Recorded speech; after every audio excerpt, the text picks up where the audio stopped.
हम future doctors, अगर हम किसी स्टूडेंट से पूछें कि आपको केमिस्ट्री में कौन सा पार्ट सबसे टफ लगता है, तो मोस्ट ऑफ द स्टूडेंट्स का आंसर यही होगा कि inorganic chemistry. Inorganic chemistry tough क्यों लगता है? क्योंकि इनऑर्गेनिक केमिस्ट्री में एक्सेप्शंस होते हैं जो हमें याद नहीं होते, और इनऑर्गेनिक में जो एक्सेप्शन आते हैं वो मोस्ट ऑफ द एक्सेप्शन आपके पीरियोडिक टेबल वाले चैप्टर में ही आते हैं। और जो कि पहला चैप्टर है, पहले चैप्टर में जैसे बच्चे ने देखा कि बहुत सारे एक्सेप्शन है, बहुत सारे पॉइंट्स रटने होते हैं, जिसकी वजह से वो पहले ही डर जाते हैं और इनऑर्गेनिक को साइड में रख देते हैं। लेकिन ऐसा नहीं है, इनऑर्गेनिक में कोई एक्सेप्शन आपको रटने की जरूरत नहीं है, बल्कि आपको एक्सेप्शंस को सिर्फ समझना है। एक बार अगर आपने अच्छे से एक्सेप्शन को समझ लिया तो इजीली वो आपको याद हो जाएंगे। फिर एग्जामिनर एग्जाम में चाहे कैसा भी क्वेश्चन आपसे पूछे, आप इजीली सॉल्व कर पाएंगे। और इन एक्सेप्शंस को समझने का सबसे आसान तरीका है कि आप सभी क्वेश्चंस को इलेक्ट्रॉनिक कॉन्फ़िगरेशन से सॉल्व करने की कोशिश करें। आप यकीन मानिए, अगर इलेक्ट्रॉनिक कॉन्फ़िगरेशन से इनऑर्गेनिक केमिस्ट्री को समझने की और क्वेश्चन को सॉल्व करने की कोशिश आप करेंगे तो पहला चैप्टर आपका इनऑर्गेनिक केमिस्ट्री का पीरियोडिक टेबल होता है, और क्लास 12th में फिर लास्ट चैप्टर आपका कोऑर्डिनेशन कंपाउंड होता है। कहीं भी आपको कोई एक्सेप्शन नजर नहीं आएगा, या यूं कहें कोई भी पॉइंट ऐसा नहीं होगा कि जिसमें आपको इनऑर्गेनिक केमिस्ट्री में प्रॉब्लम आता है। तो हमेशा आपको इनऑर्गेनिक केमिस्ट्री से नहीं डरना है, बल्कि इसको समझना है। समझने के लिए बेसिक मैंने आपको बता दिया कि आपको only and only electronic configuration पे फोकस करना है। कैसे, वो आज के वीडियो में मैं आपको सिखाऊंगा, क्योंकि आज के वीडियो में हम पीरियोडिक टेबल के वो 50 मोस्ट इंपोर्टेंट क्वेश्चन डिस्कस करेंगे जहां से आपको नीट एग्जाम में एज इट इज क्वेश्चन देखने को मिलेंगे। ये 50 के 50 क्वेश्चन आपके एनसीईआरटी से लिए गए हैं, और ये आपके नीट एग्जाम के लेटेस्ट पैटर्न पे बेस्ड है। और मैं कोशिश करूंगा कि इन 50 क्वेश्चंस के थ्रू आपको पीरियोडिक टेबल का एक एक कॉन्सेप्ट अच्छे से रिवाइज कराऊं। एग्जामिनर आपसे एग्जाम में क्या मिस्टेक करवा सकता है वो बताऊं, साथ में मैं आपको ये भी बताऊंगा कि ऐसे कौन से टॉपिक है जो इस बार आपके एग्जाम में एज इट इज आ सकते हैं। इसलिए आपको इस वीडियो को कंप्लीट देखना है, और जो भी इंपॉर्टेंट पॉइंट्स या मिस्टेक मैं आपको बताऊंगा उनको अलग से कॉपी में नोट कर लेना है, और एग्जाम से पहले बार बार उन मिस्टेक्स और उन इंपॉर्टेंट पॉइंट को अच्छे से रिवाइज करना है। तो स्टार्ट करते हैं आज का वीडियो। तो आप आई थिंक समझ गए होंगे कि मैं किसकी बात कर रहा हूं। हम बात कर रहे हैं पीरियोडिक टेबल टेस्ट के सॉल्यूशंस की। आप जानते हैं हमारी केमिस्ट्री की केयर टेस्ट सीरीज है, जिसमें चैप्टर वाइज रिवीजन और मेजर टेस्ट होते हैं, जिसमें साथ में आपको मिलते हैं वीडियो सॉल्यूशन। और इन वीडियो सॉल्यूशन के थ्रू ना कि ओनली मैं आपको टेस्ट सॉल्व कराता हूं, बल्कि साथ में जो भी आपके चैप्टर के इंपॉर्टेंट पॉइंट्स है वो सारे रिवाइज करा देता हूं। आप क्या मिस्टेक कर सकते हैं, क्या भूल सकते हैं, वो वीडियो सॉल्यूशन के थ्रू आपको बताता हूं। और एग्जामिनर आपसे एग्जाम में नीट 2025 में कौन सा क्वेश्चन पूछ सकता है वो भी साथ में आपको नोट करा देता हूं। और एक और खास बात, मैं साथ में बच्चों को ये भी बताता हूं, भाई इस पर्टिकुलर क्वेश्चन को आपको फर्स्ट अटेम्प्ट में नहीं करना चाहिए, सेकंड या थर्ड अटेम्प्ट में करना चाहिए। कौन से क्वेश्चन फर्स्ट अटेम्प्ट में करने होते हैं, कौन से सेकंड में, कौन से थर्ड में, क्योंकि जब तक आप पेपर को 3 अटेम्प्ट में नहीं करेंगे तब तक आप उतना अच्छा स्कोर नहीं कर पाएंगे जितना कि आप डिजर्व करते हैं। और ये पहले भी मैं आपको बता चुका हूं, फर्स्ट अटेम्प्ट में आपको ओनली वो क्वेश्चन करने होते हैं जिनको देखते ही आप सोल्व कर लेते हैं, जिनको सोल्व करने में मैक्सिमम 20 से 30 सेकंड का टाइम लगता है। सेकंड अटेम्प्ट में आप वो क्वेश्चन सोल्व करें जो आपको आते हैं, 100% आप उसको ठीक भी करेंगे, लेकिन उसमें 50 से 60 सेकंड का टाइम लग रहा है। थर्ड अटेम्प्ट में आपको वो क्वेश्चन करने होते हैं जिनमें 2, 3 या 4 कॉन्सेप्ट मिक्स है, अलग अलग चैप्टर के कॉन्सेप्ट मिक्स है, या जो टाइम टेकिंग है, कैलकुलेटिव है, लेंथी है। ये पहले भी मैं आपको बता चुका हूं, और टेस्ट में भी मैं आपको बताता रहता हूं कि कौन सा क्वेश्चन कौन से अटेम्प्ट में आपको करना चाहिए। तो टेस्ट के सॉल्यूशन से बच्चों को ये भी बेनिफिट मिलता है कि पेपर अटेम्प्ट करने की स्ट्रेटजी क्या होनी चाहिए वो भी वो सीख जाते हैं। तो अब टेस्ट के सॉल्यूशन स्टार्ट करने से पहले हमेशा की तरह इंपॉर्टेंट क्वेश्चन की लिस्ट बनाएंगे। इसमें है question number 1, 3rd, 5th, 6th, 10th, 12th, 14th, 25th, 26th, 27th, 28th, 30th, 33rd, 36th, 38th, 39th, 42nd, 45th and 50th question. ये ऐसे क्वेश्चन है जो आपको अलग से कॉपी में नोट नहीं करने हैं। तो सर इंपॉर्टेंट क्यों है? इंपॉर्टेंट का मतलब ये है, मान लीजिए दोबारा से आपको ये टेस्ट रिवाइज करना है, पूरा टेस्ट सोल्व करने का टाइम आपके पास नहीं है, आप ओनली ये वाले क्वेश्चन अटेम्प्ट करेंगे, और इसमें जो भी मिस्टेक आपसे होती है उनका आप वीडियो सॉल्यूशन देख लेंगे या पीडीएफ एक्सप्लेनेशन देख लेंगे और अपना डाउट क्लियर कर लेंगे। इनमें सारे टॉपिक आपके अच्छे से रिवाइज हो जाएंगे। कभी भी इनको आपको अलग से नोट नहीं करना है, आपको कॉपी में सिर्फ वो पॉइंट्स नोट करने हैं जहां पे मैं बोलूंगा कि एग्जामिनर आपसे एग्जाम में ये मिस्टेक करवा सकता है या इंपॉर्टेंट पॉइंट ये एग्जाम में आ सकता है, या ऐसा कोई पॉइंट जो आपको लगता है कि आप भूल सकते हैं या बार बार आपसे मिस्टेक हो रहा है। और पहले ही मैं आपको बोल चुका हूं कि जो केयर टेस्ट सीरीज है इसकी एक अलग से कॉपी बना लो। सारी मिस्टेक, सारे इंपॉर्टेंट पॉइंट अगर उस कॉपी में रहेंगे, एग्जाम से पहले आप उसको रिवाइज करके जाएंगे तो आप देखेंगे कि पूरा पेपर आपकी केयर टेस्ट सीरीज के मिस्टेक वाली कॉपी से आया है और हर क्वेश्चन को आप इजीली सोल्व कर पाएंगे, जल्दी सोल्व कर पाएंगे और केमिस्ट्री में 180 आउट ऑफ 180 स्कोर करके अपने ड्रीम कॉलेज में जाएंगे। अब जिन स्टूडेंट्स ने अभी तक केयर टेस्ट सीरीज ज्वाइन नहीं किया है वो बीवाइज क्लासेस ऐप डाउनलोड करके केयर टेस्ट सीरीज ज्वाइन कर सकते हैं, या बीवाइज क्लासेस के ऑफिशियल नंबर 7340250100 इस नंबर पे कॉल करके बात कर सकते हैं। स्टार्ट करते हैं आज के टेस्ट के सॉल्यूशन। देखना बिल्कुल बेसिक से करेंगे और आसानी से करेंगे। अच्छा, आज का वीडियो सॉल्यूशन मैं आपको कहूंगा पूरा देखो, क्योंकि मैं आपको ना बहुत सारी ऐसी चीजें सिखाऊंगा जो आप पेपर में मिस्टेक करते हो। क्योंकि कुछ बच्चे क्या करते हैं, इनऑर्गेनिक केमिस्ट्री का खास करके पीरियोडिक टेबल का क्वेश्चन देखा और उसको डायरेक्ट सोल्व करना स्टार्ट करते हैं। भाई पीरियोडिक टेबल का क्वेश्चन सोल्व करते टाइम आपके माइंड में पीरियोडिक टेबल होनी चाहिए, आपके माइंड में चलना चाहिए कि कौन सा एलिमेंट कहां पे है, कौन से पीरियड में है, कौन से ग्रुप में है। ये आइडिया अगर आपको रहेगा तो क्वेश्चन में आपसे मिस्टेक नहीं होगी। जैसे पहला क्वेश्चन ये इंपॉर्टेंट है, ठीक, very very important, very very important, ठीक, नीट 2025 में आ सकता है, ये लिख लो। और इसी से स्टार्ट करते हैं कि कैसा करना है, कैसे करना है। देखो भाई, विच of the following represents the correct order of metallic character of the given elements. सबसे पहली बात आप नोट करो कि आपको मेटालिक कैरेक्टर बताना है, क्योंकि ये क्वेश्चन आपके है ना एनसीईआरटी एग्जाम्पल, एनसीईआरटी का इन टेक्स्ट एग्जाम्पल है, ठीक, एनसीईआरटी एग्जाम्पल है। और हो सकता है, देखो मैंने तो यहाँ पे मेटालिक कैरेक्टर पूछा है, एग्जामिनर आपसे नॉन मेटालिक कैरेक्टर पूछ ले तो कई बार ये होता है कि देखा हुआ क्वेश्चन है, सर ने बोला था एनसीईआरटी इन टेक्स्ट एग्जाम्पल है, डायरेक्ट आएगा और एज इट इज आ गया है तो आप उसको सीधा ठीक करके आ जाओ। ऐसा नहीं करना है, पहले पढ़ लेना है मेटालिक कैरेक्टर पूछा है, नॉन मेटालिक, ठीक। अब आ जाओ क्वेश्चन पे। देखो हम क्या करते हैं, as we go top to bottom जाने पे आपको पता है मेटालिक कैरेक्टर बढ़ता है और नॉन मेटालिक कैरेक्टर घटता है। As we go left to right क्या होगा, मेटालिक कैरेक्टर तो घटेगा और नॉन मेटालिक कैरेक्टर बढ़ेगा। अब हमें बात करनी है ओनली मेटालिक कैरेक्टर के बारे में। तो ये एलिमेंट कहां दिए गए हैं इनको लिख लो। सबसे पहले बेरिलियम और मैग्नीशियम, ये सबसे लेफ्ट में आएंगे और इनसे भी लेफ्ट में Mg से लेफ्ट में कौन आएगा, पोटेशियम आएगा। फिर सिलिकॉन आपका राइट में आएगा। तो अब देखो भाई, अगर हम बात करें कि क्या ऑर्डर होना चाहिए, as we go left to right क्या होगा, मेटालिक कैरेक्टर घटेगा, ये ऐसे ऑर्डर आएगा, ठीक। अब ये दोनों क्या हैं, एक ही ग्रुप के हैं तो डाउन द ग्रुप जाने पे बढ़ेगा। तो अब आप मेटालिक कैरेक्टर का अगर ऑर्डर लिखेंगे तो क्या है, सबसे ज्यादा तो पोटेशियम का, उससे कम बेरिलियम और मैग्नीशियम का, और बेरिलियम और मैग्नीशियम में मैग्नीशियम का ज्यादा, उससे कम बेरिलियम का और सबसे कम सिलिकॉन का। ये आंसर आपका आ जाएगा। इसी पैटर्न का क्वेश्चन आपके एग्जाम में दे रखा है, उसने यहाँ पे, अच्छा पोटेशियम बल्कि थोड़ा और नीचे आएगा, यहाँ तो सोडियम होता है ना, यहाँ तो सोडियम होता है आपका, ये पोटेशियम थोड़ा सा आपका नीचे दिखा देना। बल्कि अगर आप पेपर एनसीईआरटी एग्जाम्पल में चेक करेंगे ना, वहां पे पोटेशियम की जगह पे सोडियम ही है, आप चेक करना, सोडियम ही है वहां पे, है ना। तो पोटेशियम की जगह अगर सोडियम होता तो सोडियम आ जाता। एनसीईआरटी का एग्जाम्पल आप चेक कर देना, मैं दिखा देता हूं आपको एनसीईआरटी में, एक सेकंड में आपको एनसीईआरटी में दिखा भी देता हूं कौन से एग्जाम्पल की मैं बात कर रहा हूं। ये एज इट इज आपके एग्जाम में आ सकता है, इसलिए क्योंकि लास्ट ईयर भी मैंने बोला था और इस साल भी मैं बोल रहा हूं, लास्ट ईयर तो एग्जामिनर ने नहीं पूछा, तो उम्मीद है शायद इस बार ये क्वेश्चन एज इट इज आपके एग्जाम में आ जाए। और क्वेश्चन आसान है, थोड़ा सा टाइम इसलिए दे रहे हैं कि भाई अगर आता है तो आपको पक्का याद हो जाए और जैसे एग्जाम में पूछा जाए तो आपके चेहरे पे खुशी आए कि हम टेस्ट सीरीज करके आए थे और टेस्ट सीरीज से एज इट इज क्वेश्चन आया है, ठीक। ये रहा, ये वाला क्वेश्चन है वो, देखो एग्जाम्पल 3.4 है ना।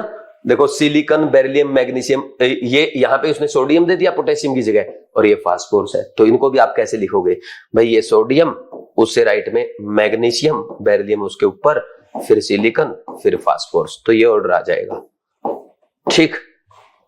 सोडियम का सबसे ज्यादा हो गया, उससे कम मैग्नीशियम, उससे कम बेरिलियम, उससे कम सिलिकॉन और सबसे कम फास्फोरस। और ये क्वेश्चन आपके क्लास नोट्स में भी मैंने करा रखा है, कृष्णा बैच में भी आपको कराया गया है, और क्लास नोट्स में मैंने यही लिखवाया है कि ये क्वेश्चन एज इट इज आपके एग्जाम में आ सकता है, रैंकर बैच में अगर आपने देखा हो।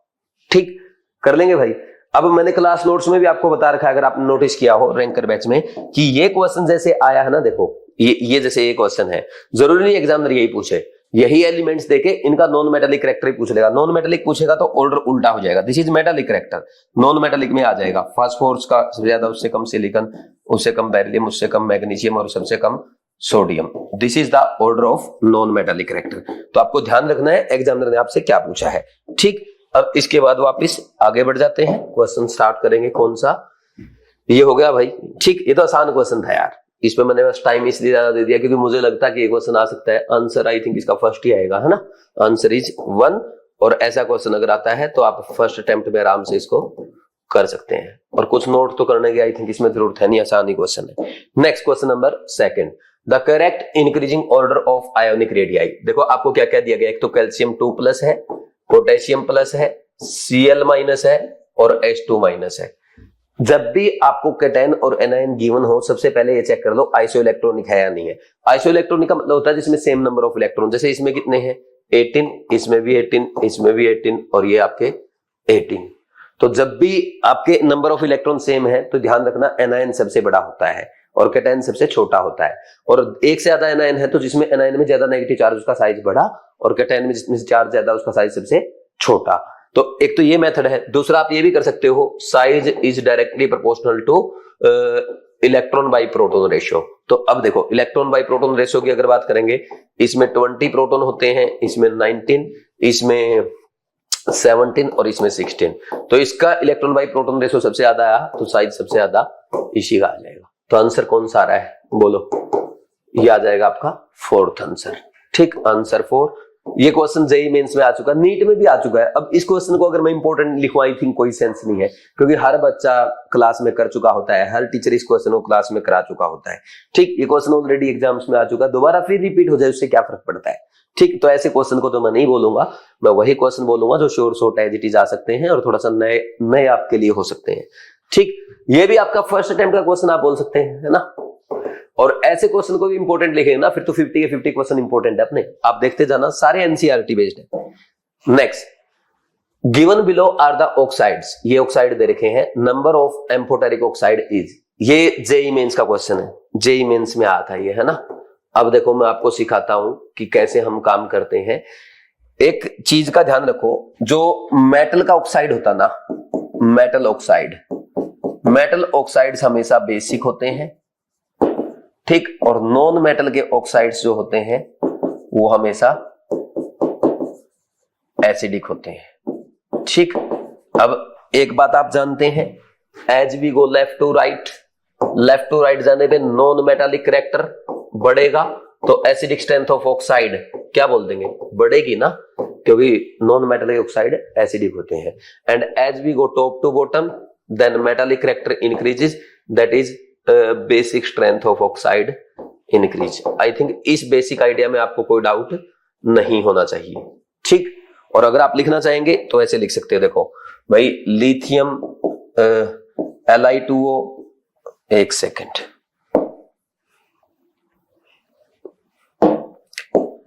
Li2O, Na2O, K2O, Rb2O, CS2O, ये बेसिक स्ट्रेंथ है, ये उड़ रहा है कि नहीं आ। ठीक, दूसरा लेफ्ट टू राइट जाने पे एसिडिक स्ट्रेंथ की अगर हम बात करें, Na2O से ज्यादा, K2O की, K2O से ज्यादा, सॉरी MgO, उससे ज्यादा Al2O3, और उससे ज्यादा किसकी आएगी, उससे ज्यादा आएगी आपकी SiO2, then P4O10, SO3 and सबसे ज्यादा Cl2O7। ठीक, ये ऑर्डर आ जाएगा। एक तो यहां से क्वेश्चन आपके एग्जाम में आते हैं। दूसरा, इसके अलावा अगर हम बात करें भाई एक और, अगर सेम एलिमेंट है, सेम एलिमेंट के ऑक्साइड है, then acidic strength directly proportional to oxidation state of central atom. जैसे आप ये कर सकते हो N2O है, उससे ज्यादा NO है, उससे ज्यादा N2O3 है, उससे ज्यादा N2O4 है, सबसे ज्यादा N2O5। देखो नाइट्रोजन की ऑक्सीडेशन स्टेट +1 +2 +3 +4 +5, ये ऐसे बढ़ती जा रही है। ठीक, अब बात करते हैं एम्फोटेरिक ऑक्साइड्स की, which behave as acidic oxide as well as basic oxide. ठीक, तो ऐसे याद करता हूं मैं, जिसको भी करनी पार्टी गाओ गाओ या जाओ सब, Australia Sydney Vietnam Germany, Vietnam Germany नहीं, वियतनाम ऑस्ट्रिया। ठीक, अब देखना कैसे करेंगे काम, यहां देखना, ये याद आप खुद कर सकते हैं। सबसे पहले zinc oxide, beryllium oxide, Cr2O3, Pb के दोनों Pb और PbO2, और गैलियम का Ga2O3, Sb का Sb2O3 एंड Sb2O5, और एल्यूमिनियम का Al2O3, टिन के दोनों SnO SnO2, और वेनेडियम का V2O5, और आर्सेनिक का AS2O3। These are amphoteric oxide. ठीक, ट्रिक जिसको लिखनी लिख सकता है, जिसको भी करनी पार्टी गए सब, ऑस्ट्रेलिया सिडनी वियतनाम ऑस्ट्रिया। ठीक, कर लेंगे भाई। अभी ऑस्ट्रिया में मोदी जी जाके भी आए हैं, है ना, ऐसे भी याद कर सकते हो। अब एक ध्यान रखना, कुछ बच्चे सोचते हैं कि अर्थ जैसे एंटीमनी के दोनों ऑक्साइड है तो AS2O5 भी एम्फोटेरिक होगा, लेकिन एनसीईआरटी में साफ लिखा है ये एसिडिक होता है। कुछ लोग ऐसा भी पढ़ते हैं कि GeO जर्मेनियम का ऑक्साइड और GeO2 ये भी एसिडिक होंगे, सॉरी ये भी एम्फोटेरिक होंगे, लेकिन दीज आर एसिडिक, ये भी एनसीईआरटी में लिखा है। समझ आया कि नहीं आया? ठीक, ये एनसीईआरटी में लिखा है। इसके अलावा और इंपॉर्टेंट पॉइंट आपको बता दूं, N2O, NO, H2O और CO, these four are neutral oxides. Neutral oxide, इनकी pH 7 है, ये न्यूट्रल होते हैं। समझ आ?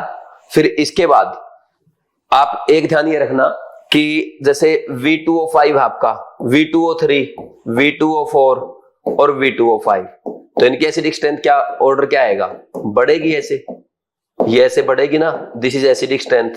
तो ये एम्फोटेरिक होता है, ये एम्फोटेरिक है, तो ये क्या होगा, बेसिक, ये मोर बेसिक, क्योंकि इसकी एसिडिक स्ट्रेंथ यानी कम है तो ये ज्यादा बेसिक हो जाएगा। और ऐसे ही CrO, Cr2O3, CrO3, ये क्या होता है आपका, ये एम्फोटेरिक है, ये एम्फोटेरिक है। इसके आगे वाला एसिडिक, जिसकी ऑक्सीडेशन स्टेट +6 है और जिसकी ऑक्सीडेशन स्टेट +2 है, वो बेसिक होता है। इनकी एसिडिक स्ट्रेंथ का ऑर्डर भी आ जाएगा। ठीक, और ये आपके D&F ब्लॉक की एनसीईआरटी में गिवन है। मुझे पूरी उम्मीद है किसी न किसी दिन एग्जामिनर क्या करेगा, ये ऐसे लिख देगा, ये तीनों ऑक्साइड, और बोल देगा बताओ इनमें से इनका क्या नेचर है, बेसिक, एम्फोटेरिक, एसिडिक, इस टाइप से। ठीक, 4 ऑप्शन बना के ये ऐसे कर सकता है, तीनों एक कॉलम में लिख दिए, फिर उसके सामने लिख दिया एम्फोटेरिक, एसिडिक या बेसिक, और मैं सीधा कॉलम करा दिया। ऐसे भी एग्जामिनर पूछ सकता है। तो देखो थर्ड क्वेश्चन में, एक ही क्वेश्चन में मैंने सारे पीरियोडिक टेबल के ऑक्साइड्स आपको रिवाइज करा दिए। इसलिए मैंने बोला कि एक एक पॉइंट मैं आपको रिवाइज करा दूंगा। कभी भी ऑक्साइड का क्वेश्चन आएगा, इससे बाहर नहीं आएगा। आगे जितने भी क्वेश्चन दे रखे हैं, आगे मैं बार बार इस टॉपिक को रिपीट नहीं करूंगा, सीधा क्वेश्चन सोल्व कराऊंगा। ठीक, तो अब आप बताओ इसको देखते हुए, ये क्या है, दिस इज बेसिक। अच्छा, एम्फोटेरिक पूछा ना, हम उसको हाईलाइट करेंगे only, this is basic, this is amphoteric. N2 neutral में आएगा, N2 और NO दोनों न्यूट्रल, Cl2O7 एसिडिक। तो एक ही ऑक्साइड ऐसा है जो एम्फोटेरिक है। जेईई मेंस का क्वेश्चन आया है, गुड क्वेश्चन, नीट में आ सकता है इस टाइप का, जरूरी नहीं है आए, मतलब इस टाइप का आ सकता है, आप बोल सकते हैं, है ना। और अगर ये आता है तो फर्स्ट या सेकंड अटेम्प्ट में आप इसको कर सकते हैं। कर लेंगे या नहीं कर लेंगे? ठीक है भाई, तो आंसर इज 2। किसी को कुछ भी नोट करना है, वीडियो पॉज करो, नोट करो, फिर इसके बाद आगे बढ़ेंगे। ठीक है भाई, कर लिया नोट। तो ऐसे ही जब भी आपको कोई इंपॉर्टेंट क्वेश्चन मिले या इंपॉर्टेंट एक्सप्लेनेशन कहीं पे मिले जो आपके लिए काम आ सकता है, तो आप उसको वीडियो पॉज करके नोट कर सकते हैं। और मैं आपको कहूंगा कि ये सारा लिखने की जरूरत नहीं है। अगर आपको ये आता है, ये ऑर्डर आपको पहले से याद है, तो इसको मत लिखो। अगर आपको ओनली एम्फोटेरिक याद नहीं था तो ओनली एम्फोटेरिक का लिखो। अगर आपको ओनली ये ऑर्डर नहीं पता थे जो एग्जाम में आ सकते हैं, ये आपके डी एंड एफ ब्लॉक की एनसीईआरटी में है, ठीक, तो ये लिख लो। पूरा लिखने की जरूरत नहीं होती, क्योंकि बहुत सारे ड्रॉपर बच्चे भी टेस्ट सीरीज ज्वाइन करते हैं, उनको बहुत सारी चीजें पहले से आती है। तो अगर बार बार आप वही चीजें लिखते रहेंगे जो आपको आता है, उससे आपका टाइम वेस्ट होगा लिखने में भी और फिर रिवीजन में भी। आप ओनली वो पॉइंट्स लिखें जो आप भूल सकते हैं या जहां पे आप मिस्टेक कर सकते हैं। इस बात से ना डरें कि सर ने इतना लिखवाया है तो मैं ये भूल गया, तो भाई नहीं भूलेंगे आप कभी भी। हम कोई चीज नहीं भूलते, बस हम उसको भूलने का डर ही हमें भुलाता है। तो आपको बिल्कुल भी नहीं डरना है, ठीक। मैं तो इसलिए पूरा बता रहा हूं क्योंकि क्लास 11th के बच्चे भी अपने वीडियो देखते हैं, क्लास 12th वाले भी देखते हैं, ड्रॉपर वाले भी देखते हैं। कोई ऐसा बच्चा जिसको बिल्कुल इनऑर्गेनिक से डर लगता है, पीरियोडिक टेबल से डर लगता है, वो भी ये वीडियो सॉल्यूशन देखेगा तो उसकी भी इनऑर्गेनिक स्ट्रांग हो जाएगी, उसकी भी केमिस्ट्री स्ट्रांग हो जाएगी। इस लेवल के हिसाब से मैं आपको पढ़ाते चल रहा हूं, ठीक। नेक्स्ट देखो, इसके बाद क्वेश्चन नंबर 4, जिरकोनियम और hafnium have similar atomic radii and ionic radii because of, ये तो सब जानते हैं, लेंथेनॉइड रिलेशनशिप लिख रखा है इसने, लेंथेनॉइड कॉन्ट्रैक्शन लिख दो। वैसे लेंथेनॉइड रिलेशनशिप की बजाय यहाँ पे लेंथेनॉइड कॉन्ट्रैक्शन लिखना चाहिए, है ना। ये प्रिंटिंग मिस्टेक आप यहाँ पे बोल सकते हो, लेंथेनॉइड कॉन्ट्रैक्शन, ठीक। क्या होता है, हम जानते हैं कि भाई आपका ये 3D सीरीज है। देखो लेंथेनॉइड कॉन्ट्रैक्शन में क्या होता है, थोड़ा मैं समझाता हूं, बहुत सारे बच्चे इसको समझ नहीं पाते हैं, ठीक।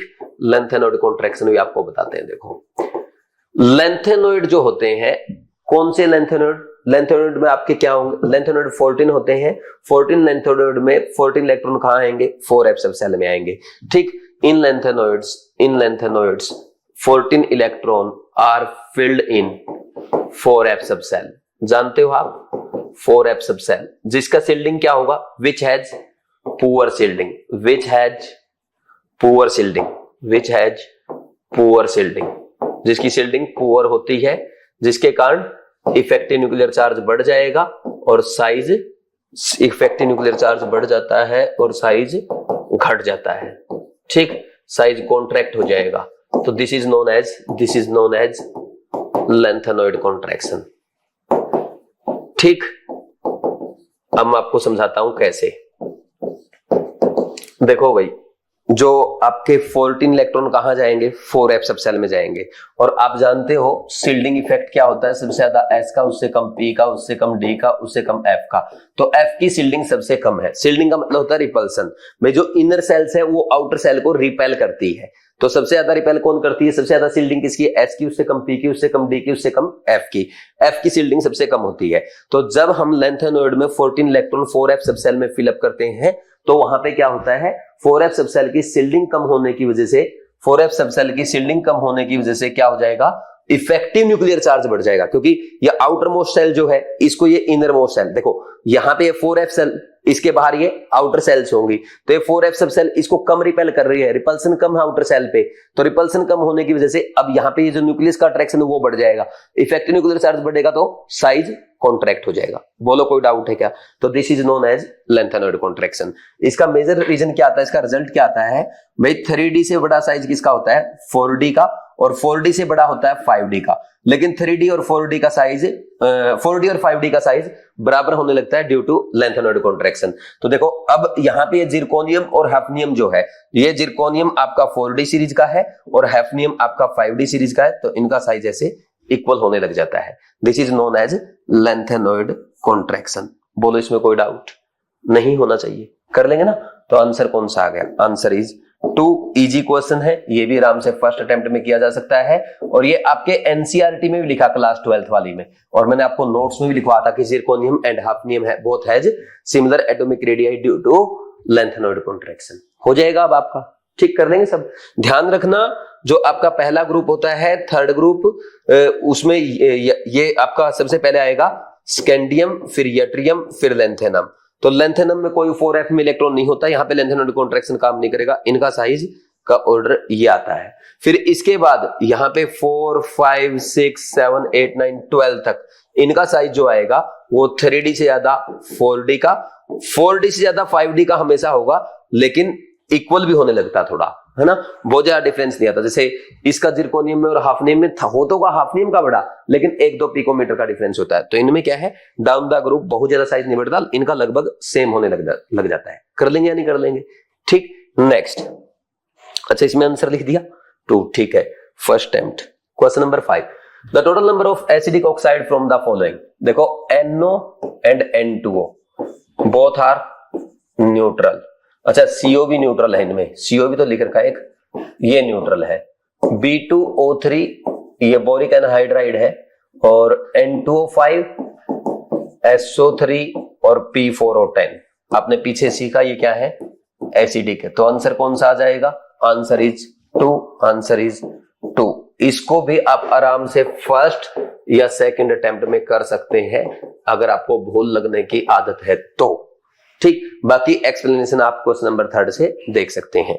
Next question number 6, assertion reason है, असर्शन पढ़ो। The first ionisation enthalpy of oxygen is lower than that of nitrogen. भाई ऑक्सीजन की जो आयनेशन एनर्जी है वो नाइट्रोजन से कम होती है, बिल्कुल सही है। इसका रीजन क्या है भाई? इसमें क्या है, 2s2 2p4 कॉन्फ़िगरेशन होता है, जबकि नाइट्रोजन में 2s2p3 कॉन्फ़िगरेशन होता है। तो ये हाफ फिल्ड होने की वजह से इसकी स्टेबिलिटी ज्यादा होगी, यहां से इलेक्ट्रॉन निकालना मुश्किल, इसकी आयनेशन एनर्जी ज्यादा। एक तो इसका ये रीजन होता है। दूसरा रीजन क्या होता है, यहाँ पे 2s2p4 में यहाँ पे पेयरिंग हो जाएगी इलेक्ट्रॉन की।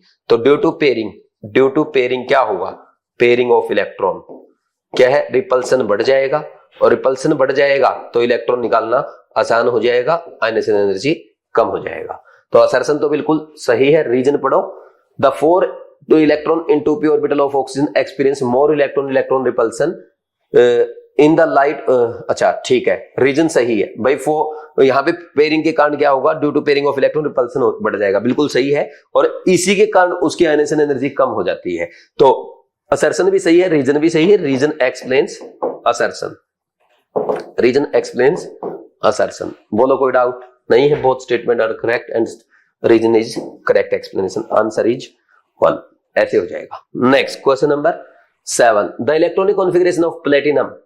प्लेटिनम का बताना 78। देखो आप एक काम किया करो, जैसे ये लिख लिया करो, n=1 में कितने इलेक्ट्रॉन, Z 1 से 2 तक आएगा, सेकंड पीरियड में 3 से 10, और फोर्थ पीरियड में थर्ड में 11 to 18, और n=4 में ये आ जाएगा आपका 19 to 36, और n=5 में 37 to 54, n=6 में ये आएगा आपका 55 to 55 to 86, एंड सेवंथ में n=7 में n=87 to 118, ऐसे आते हैं। इसका लास्ट एलिमेंट हीलियम होता है, इसका नियोन, इसका आर्गन, इसका क्रिप्टन, इसका जिनोन, इसका रेडोन, और इसका UUO। ठीक, या इसको ओगेनेसोन भी बोलते हैं। ठीक, अब सुनना मेरी बात ध्यान से। देखो यहां पे अगर हम बात करें, प्लेटिनम का पूछा गया आपसे, जब भी इलेक्ट्रॉनिक कॉन्फ़िगरेशन लिखो तो सबसे पहले ना, जैसे मान लीजिए कोई किसी का 45 आ रहा है, तो इसका मतलब वो 37 से 54 के बीच में आ रहा है, तो 5वें पीरियड में आ रहा है, इसका मतलब उसके 4 सेल कंप्लीट हो चुकी है। नेक्स्ट इलेक्ट्रॉन जो जाएगा 36 के बाद, अब 37th इलेक्ट्रॉन आपका 5th सेल में जाएगा। और किसी भी सेल में इलेक्ट्रॉन फिलिंग ऐसे होती है, NS, फिर उसके बाद N-2F, then N-1D, and last में आएगा आपका NP। ये ऑर्डर आपको ध्यान रखना है। तो अब इसमें 78 लिख रखा है, तो 78 कौन से पीरियड का एलिमेंट हो गया, 6th पीरियड का एलिमेंट हो गया। तो आप ऐसे लिखोगे कि सर इससे पहले जिनोन में 54 इलेक्ट्रॉन आ चुके हैं, फिर उसके बाद n=6 पुट करो, 6s, फिर 4f, फिर 5d, 6p, ये ऑर्डर होना चाहिए। तो इसका जो कॉन्फ़िगरेशन आएगा, 54 तो यहां आ गए, 2 हो गए 56 और 14 70, और बच गए 8, ये आना चाहिए। लेकिन ये ऐसा नहीं आता, ये इसका कॉन्फ़िगरेशन नहीं होता है। पहली बात तो इसको ऐसे लिखा जाएगा, जिनोन 4f, 5d और 6s। ठीक, तो 4f में कितने होते हैं, 14, ये सही है। यहां पे 5d में 8 की बजाय एक्सेप्शनली इसमें 9 होते हैं। कितने होते हैं, 9, ये एक्सेप्शन है ना, उसमें आएगा आपका AgAuPt वाले ग्रुप में। ठीक, तो यहाँ पे 9 और 6s में 1 होता है, ये थोड़ा सा एक्सेप्शन आपको ध्यान रखना है। ये पीटी का कॉन्फ़िगरेशन है, तो बताओ कौन सा आ रहा है, बोलो। ये आ गया, इसका पहला आंसर आ जाएगा। कर लेंगे या नहीं कर लेंगे, बोलो, कोई डाउट है क्या? Answer is 1। अगर आपको याद है, ये फर्स्ट अटेम्प्ट का क्वेश्चन है, इजी क्वेश्चन है, एग्जाम में पूछा जा सकता है। ठीक, वैसे मैंने आपको सारे इलेक्ट्रॉनिक कॉन्फ़िगरेशन लिखना सिखा दिया है। कुछ याद करने होते हैं, वो आपको सारे नोट्स में पढ़ाए जा चुके हैं अच्छे से, उम्मीद आपको याद भी होंगे। ठीक, नेक्स्ट इसके बाद the correct order of first ionisation enthalpy. भाई as we go left to right जाने पे इफेक्टिव न्यूक्लियर चार्ज बढ़ेगा, साइज घटेगा, आयनाइजेशन एनर्जी बढ़ेगी, ये हम जानते हैं। लेकिन देखो, जैसे यहाँ पे Mg से ज्यादा एल्यूमिनियम से ज्यादा किसकी होगी? मैग्नीशियम की। मैग्नीशियम से ज्यादा किसकी होगी? फास्फोरस की। और फास्फोरस से ज्यादा होगी सल्फर की। क्यों? क्योंकि इसमें होता है कॉन्फ़िगरेशन 3s2, जबकि इसमें होता है 3s2 3p1। और पेनिट्रेशन पावर की अगर बात करें, पेनिट्रेशन पावर किसकी ज्यादा होती है? एस सब सेल की पी सब सेल से ज्यादा होती है, ये पेनिट्रेशन पावर है। एस सब सेल से इलेक्ट्रॉन निकालना सबसे ज्यादा मुश्किल होता है, तो यहाँ पे 3s से निकलेगा, यहाँ पे 3p से निकलेगा, तो ये इजीली निकल जाएगा। यहाँ पे मुश्किल से निकलेगा, इसकी आयनाइजेशन एनर्जी ज्यादा। आंसर कौन सा आएगा? मैग्नीशियम। एल्यूमिनियम से ज्यादा मैग्नीशियम, उससे ज्यादा फास्फोरस। मैग्नीशियम, इसने सारा उल्टा कर रखा है क्या? फास्फोरस, एक सेकंड, मैग्नीशियम सबसे ज्यादा, सबसे कम एल्यूमिनियम, उससे ज्यादा मैग्नीशियम। अच्छा सॉरी, यहां पे भी देखो, ये तो मैं भूल ही गया, सॉरी, यहां पे फास्फोरस की ज्यादा आएगी सल्फर से। क्यों? क्योंकि ये 3s2 3p3 होता है और ये 3s2 3p4 होता है। ठीक, तो यहां पे क्या हो जाएगा? ये हाफ फिल्ड हो गया। ये हाफ फिल्ड कॉन्फ़िगरेशन की वजह से आयनाइजेशन एनर्जी बढ़ जाती है। सॉरी, मैंने इसका ध्यान नहीं दिया था। तो एल्यूमिनियम से ज्यादा मैग्नीशियम, मैग्नीशियम ज्यादा सल्फर, सल्फर ज्यादा फास्फोरस। Answer is 3। अच्छा क्वेश्चन है, एग्जाम में आ सकता है, फर्स्ट अटेम्प्ट में आप कर सकते हैं। Good question for revision. ठीक, गुड क्वेश्चन फॉर रिवीजन। ठीक, ये था भाई आपका 8th क्वेश्चन। क्वेश्चन नंबर 8 हो गया। Next question number 9th, the ionic radii. फिर ये आयनिक रेडियाई आ गई। इसमें देखो क्या करेंगे, ये आपका एल्यूमिनियम 3+ है, ये मैग्नीशियम 2+ है, और ये सोडियम प्लस है, और एक आपका पोटेशियम प्लस दे रखा है। सबसे पहले इसमें 10 इलेक्ट्रॉन, इसमें 10 इलेक्ट्रॉन, इसमें 10 इलेक्ट्रॉन, इसमें 18 इलेक्ट्रॉन। तो ये 10-10 इलेक्ट्रॉन वाले, इनका अगर देखोगे, ये इलेक्ट्रॉन बाई प्रोटॉन रेशियो देख लो, 10/3, और ये आ जाएगा आपका 10/12, और दिस इज 10/11। तो यहाँ पे तो ये ऑर्डर आ जाएगा, एज E/P रेशियो बढ़ता है, as E/P ratio increase, size increase. अब पोटेशियम इन सबसे बड़ा होगा। क्यों? इसका रीजन ये है कि क्योंकि पोटेशियम में 3s2 3p6 कॉन्फ़िगरेशन आएगा, जबकि इनका सबका 2s2 2p6 कॉन्फ़िगरेशन आएगा। इनमें सिर्फ सेकंड ही सेल है और इसमें थर्ड सेल है, इसलिए। तो आंसर कौन सा आ जाएगा? थर्ड। इजी क्वेश्चन है, आराम से आप इसको भी फर्स्ट अटेम्प्ट में कर सकते हैं। बोलो, कोई डाउट नहीं है? नेक्स्ट इसके बाद 10th क्वेश्चन।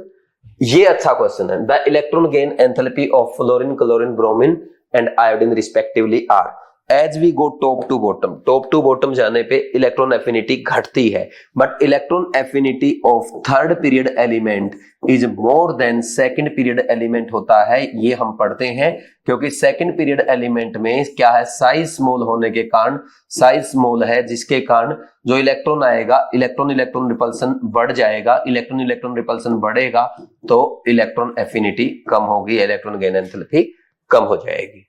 ठीक, समझे कि नहीं समझे? यहां पे साइज ज्यादा रहेगा, साइज बड़ा है तो रिपल्सन कम होगा, रिपल्सन कम होगा तो क्या बोलोगे? इलेक्ट्रॉन एफिनिटी ज्यादा रहेगी। ये क्वेश्चन, अब देखो यहां पे अगर हैलोजेंस की बात करें, हैलोजेंस की इलेक्ट्रॉन एफिनिटी का ऑर्डर ये आना चाहिए कि क्लोरीन की सबसे ज्यादा है, उससे कम फ्लोरीन की, उससे कम ब्रोमीन की, उससे कम आयोडीन की। तो जब भी आपसे ऑर्डर पूछा जाएगा, अब वो बोल रहा कि इनको ऐसे बताओ, फ्लोरीन, क्लोरीन, ब्रोमीन, आयोडीन, और ज्यादा का मतलब यहाँ पे नेगेटिव साइन नहीं देखना, आपको ओनली मैग्नीट्यूड देखना है। तो सबसे कम कितनी है? 296, तो 296 हो जाएगी आयोडीन की, उससे ज्यादा है आपकी 325 हो जाएगी आपकी किसकी?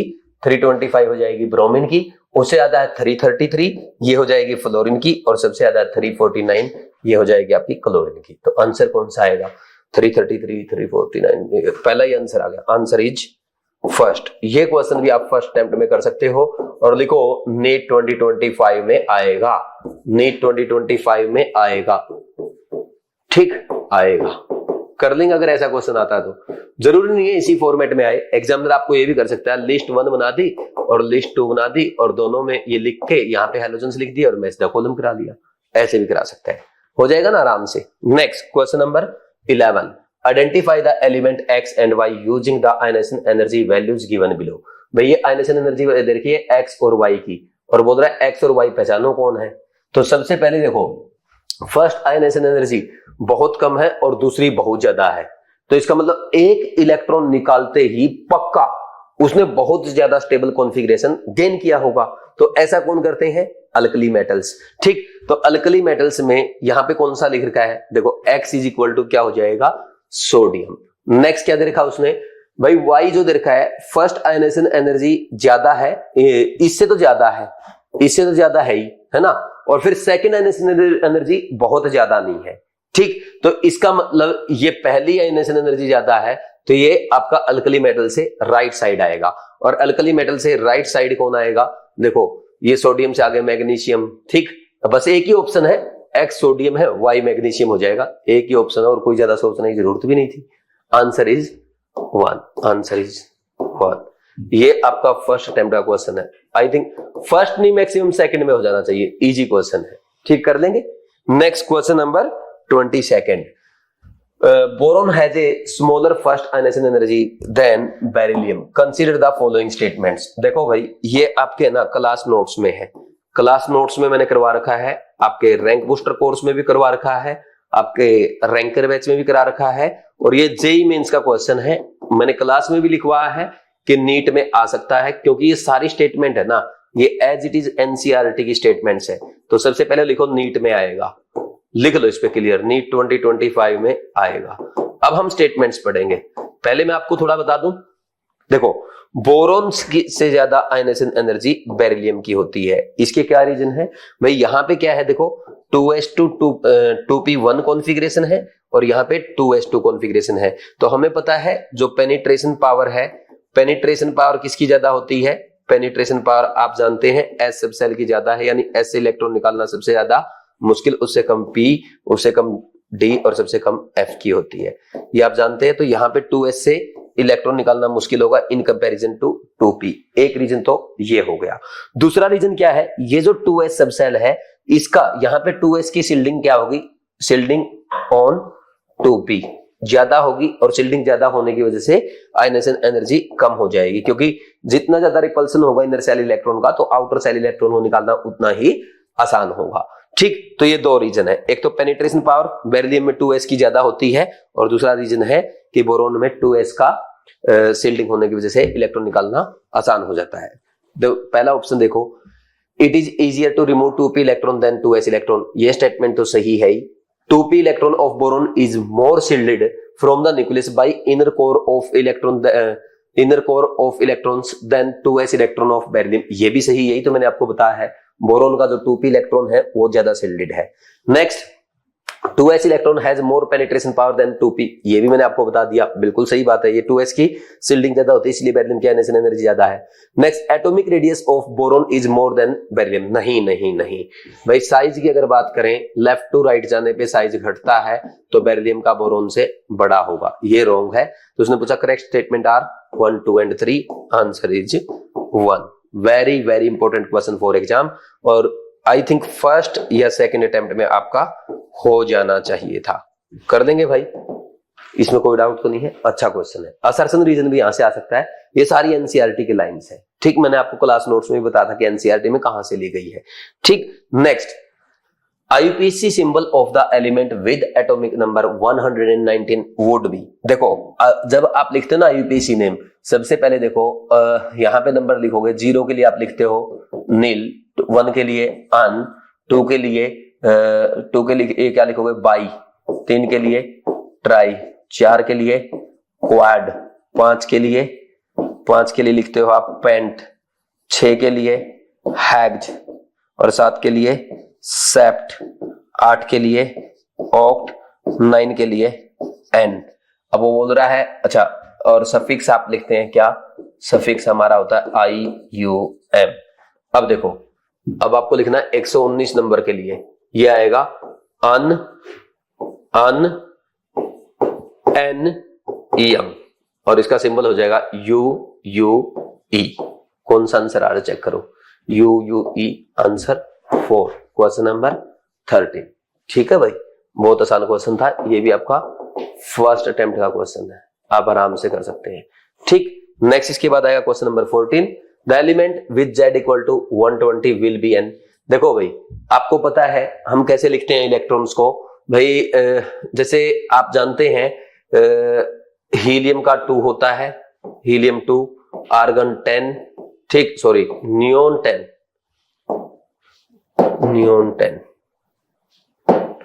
नियोन का 10 आएगा, आर्गन का 18 आएगा और क्रिप्टोन का 36 और जिनोन का 54, रेडोन का 86 और ऑर्गेनोन का 118। फिर 119 वाला क्या आएगा, ये आपका अल्कली मेटल आएगा फर्स्ट A और 120 वाला क्या आएगा सेकंड A, यानी अल्कलाइन अर्थ मेटल आएगा। मतलब उससे नेक्स्ट उस लाइन में चला जाए, नेक्स्ट पीरियड में चला जाएगा। ये दोनों 8th पीरियड में आएंगे, 8th पीरियड में आएंगे। ये हम जानते, तो बताओ ये क्या हुआ, ये आपका अल्कलाइन अर्थ मेटल हो जाएगा। 120 वाला आंसर इज 3। ये क्वेश्चन एग्जाम में एज इट इज आ सकता है। Next question number 15, the electronegativity of the following elements increases in the order.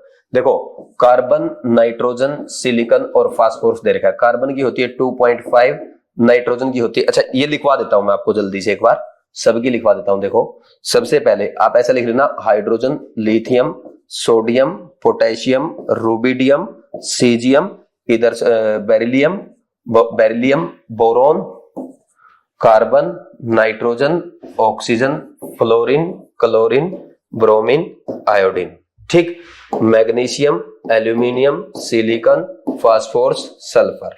ठीक, और AT भी लिख लो। इसके 4.0 उधर जाओ, 0.5 घटाते जाओ, 3.5, 3.0, 2.5, 2.0, 1.5 और ये 1.0, ये 0.9 और ये भी 0.9 और ये 0.8, ये 0.8 होती है। हाइड्रोजन की 2.1 होती है। अब नीचे आओ, ये 3.0 होता है, ये 2.8 होता है, ये 2.5 होता है, ये 2.2 होता है। और इधर जाओ, ये आपका 3, इसमें से घटाओगे, ये आएगा पहले 2.5, ये 2.1, 0.5, 0.4 घटाया, अब 0.3 घटाओ, 1.8, फिर 0.3, फिर 0.3 घटाओ और फिर 0.3 घटाओ, ऐसे। अब देखो, सबसे ज्यादा किसकी आई इनमें, नाइट्रोजन की।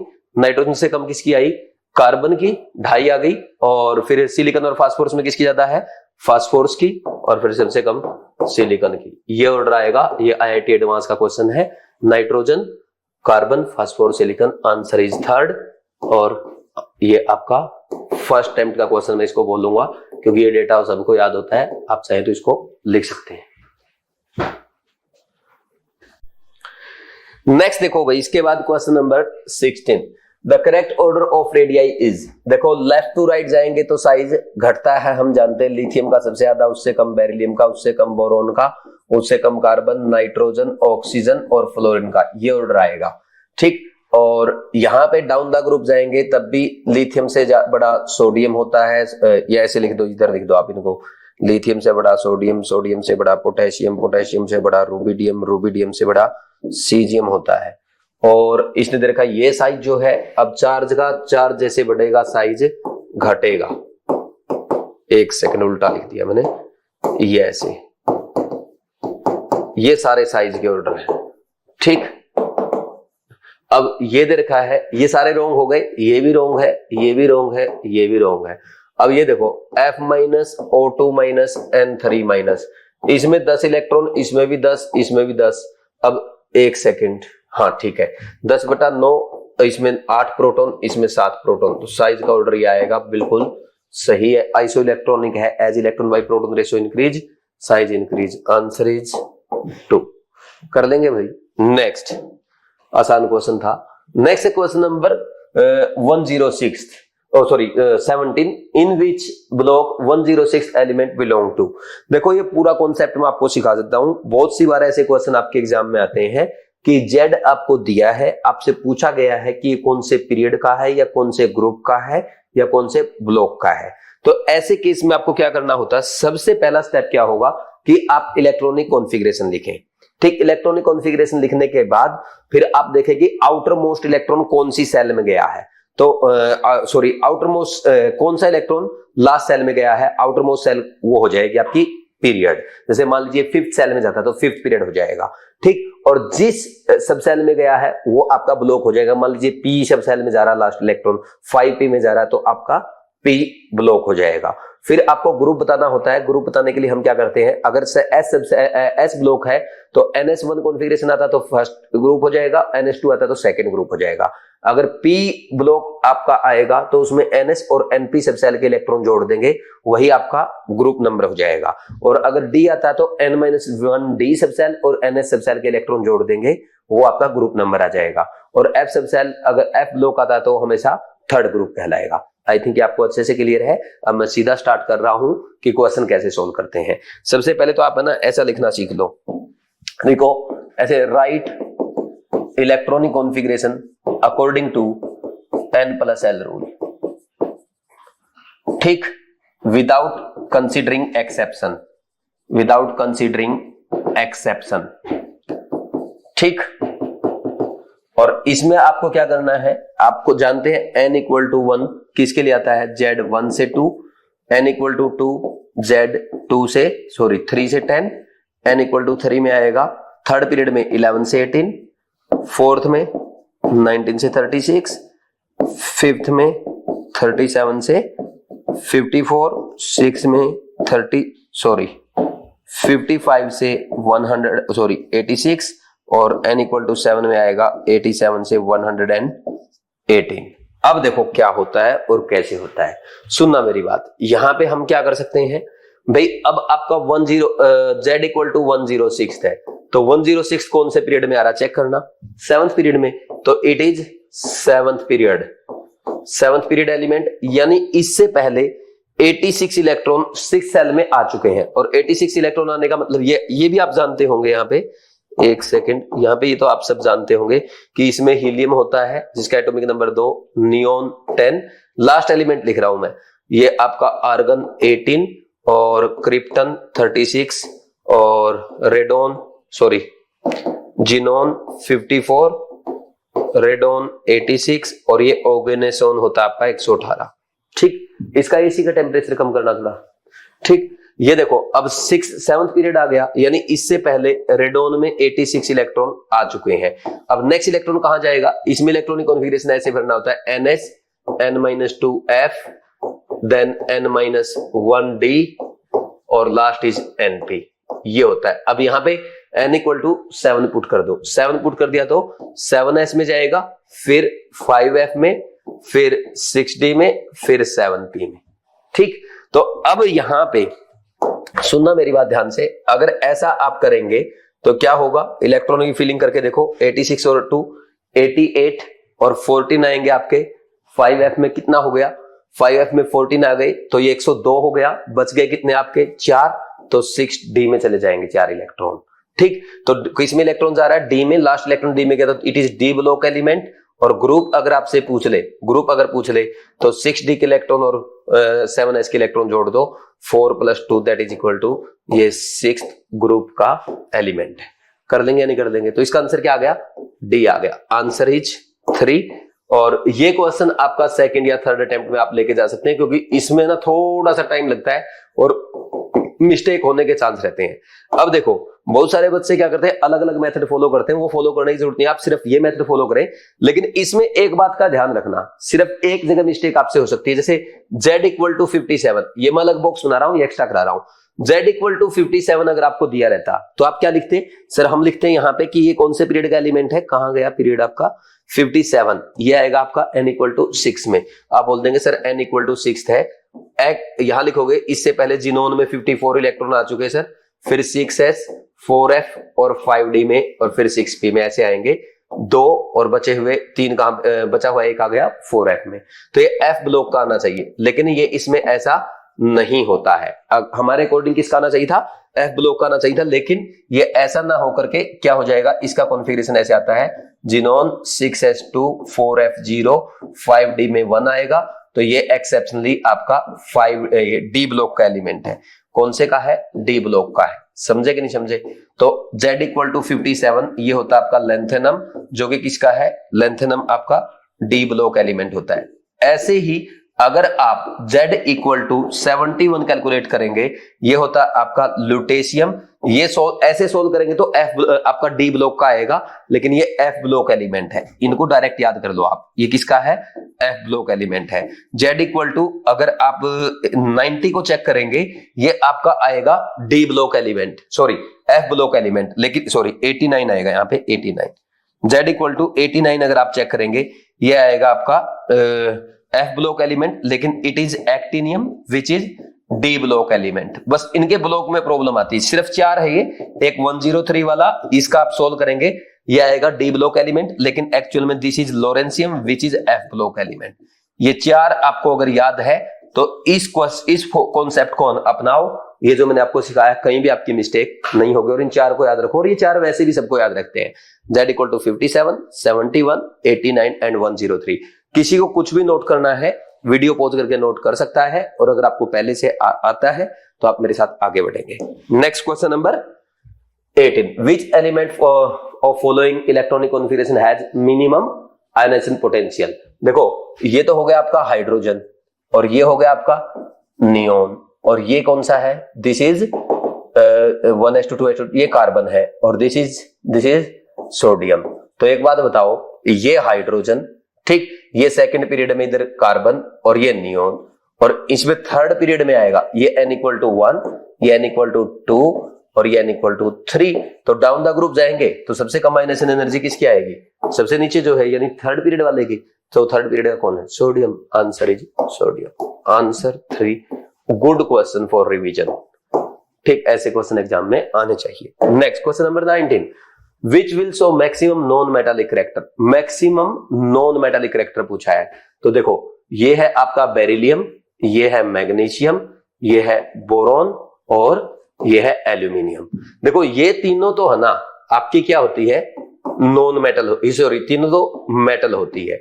और बोरोन है ना, बोरोन को कई जगह पता क्या लिखा रहता है, बोरोन को लिखा रहता है इट इज मेटलॉइड, यानी मेटल भी है और नॉन मेटल भी, लेकिन एनसीईआरटी इसको लिखता है टिपिकल नॉन मेटल। क्या है ये, टिपिकल नॉन मेटल है, ठीक। तो सबसे ज्यादा नॉन मेटलिक कैरेक्टर किसमें आया, इसी में तो आया, बोरोन में। Answer is 1। ऐसे कर देंगे या नहीं कर देंगे, ठीक। आगे बढ़ जाते हैं। Next question number 20, what will be the order of first ionisation energy. भाई फर्स्ट आयनाइजेशन एनर्जी की अगर आप बात करोगे तो लिथियम की सबसे ज्यादा, उससे कम सोडियम की, उससे कम पोटेशियम की।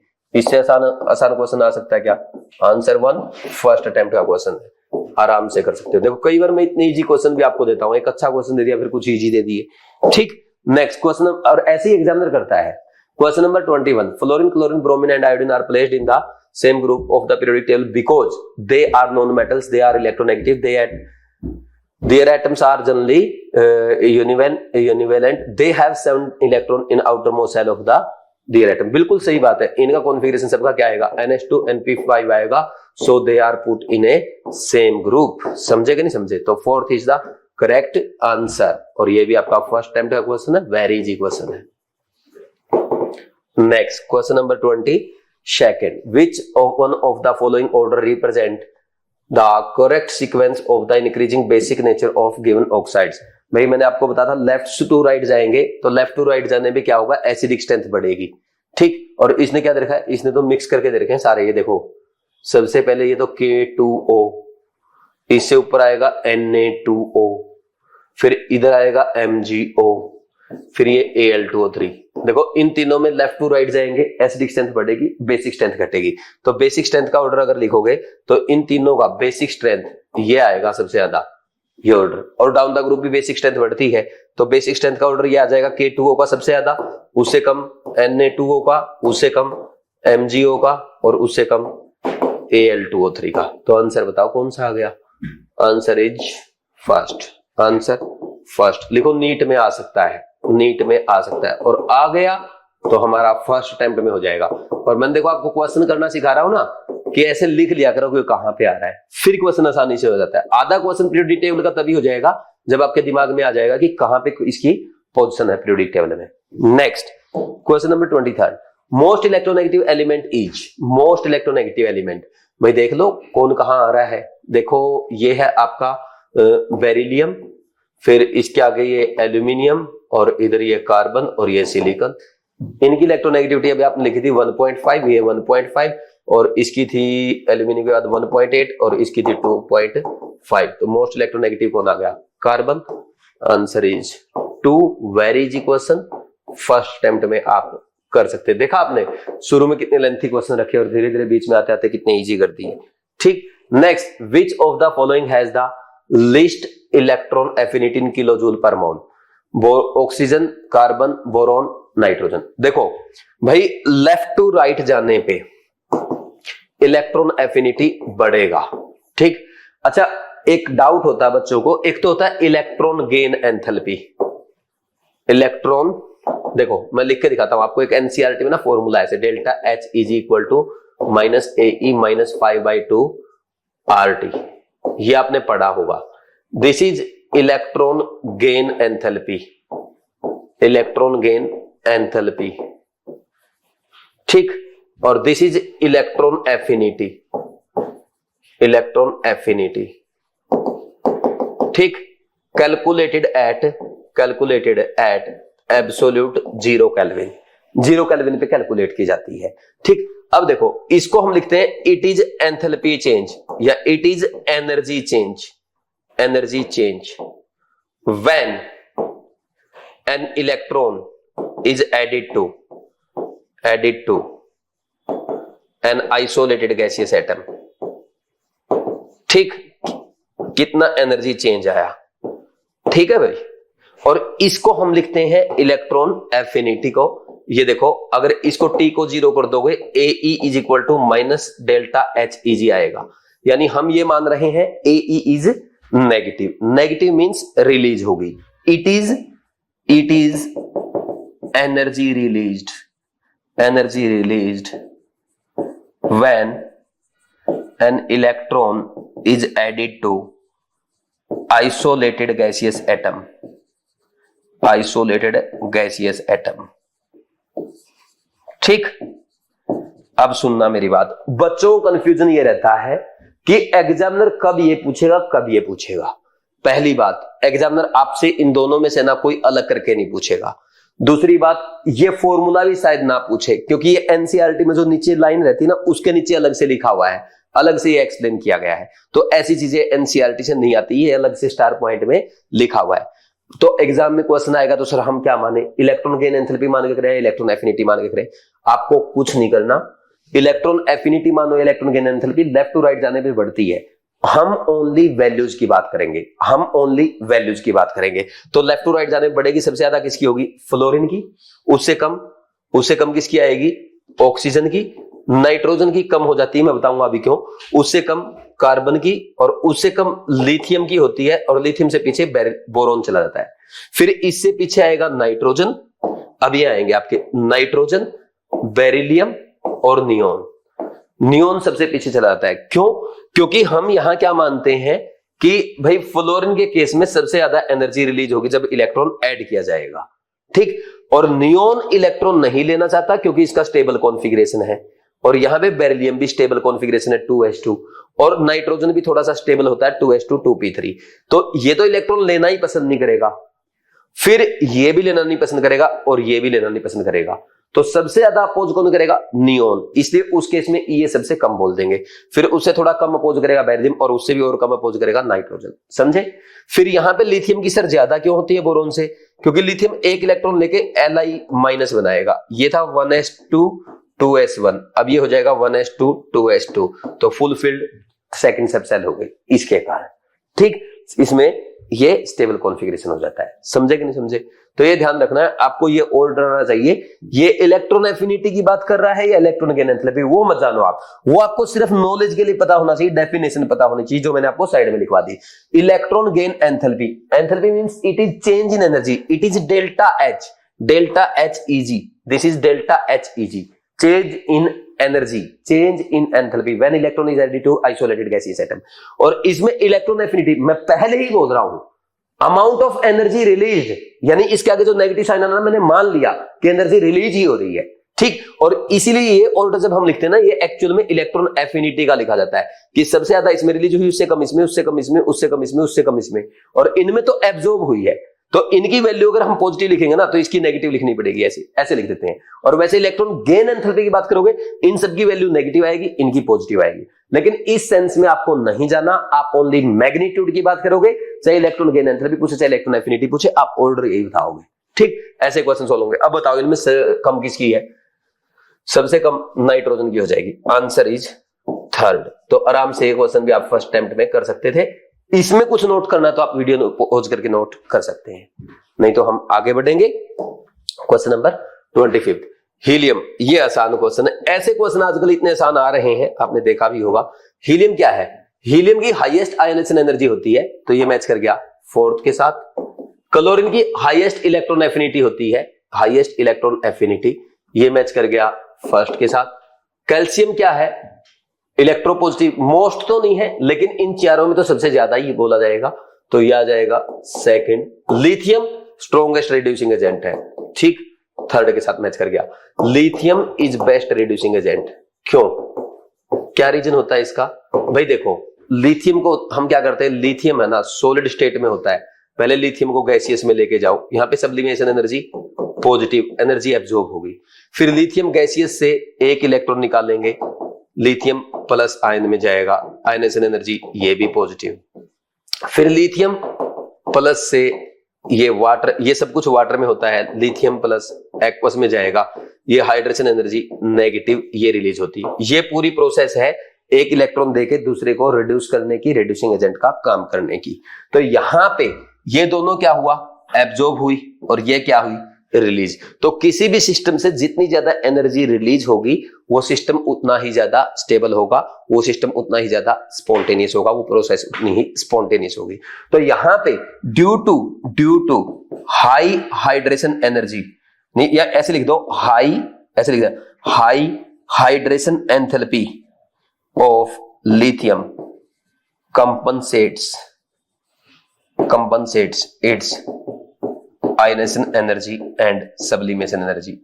क्या होता है ये, क्या है ये, this is released and these are absorbed, ठीक है, समझ गए।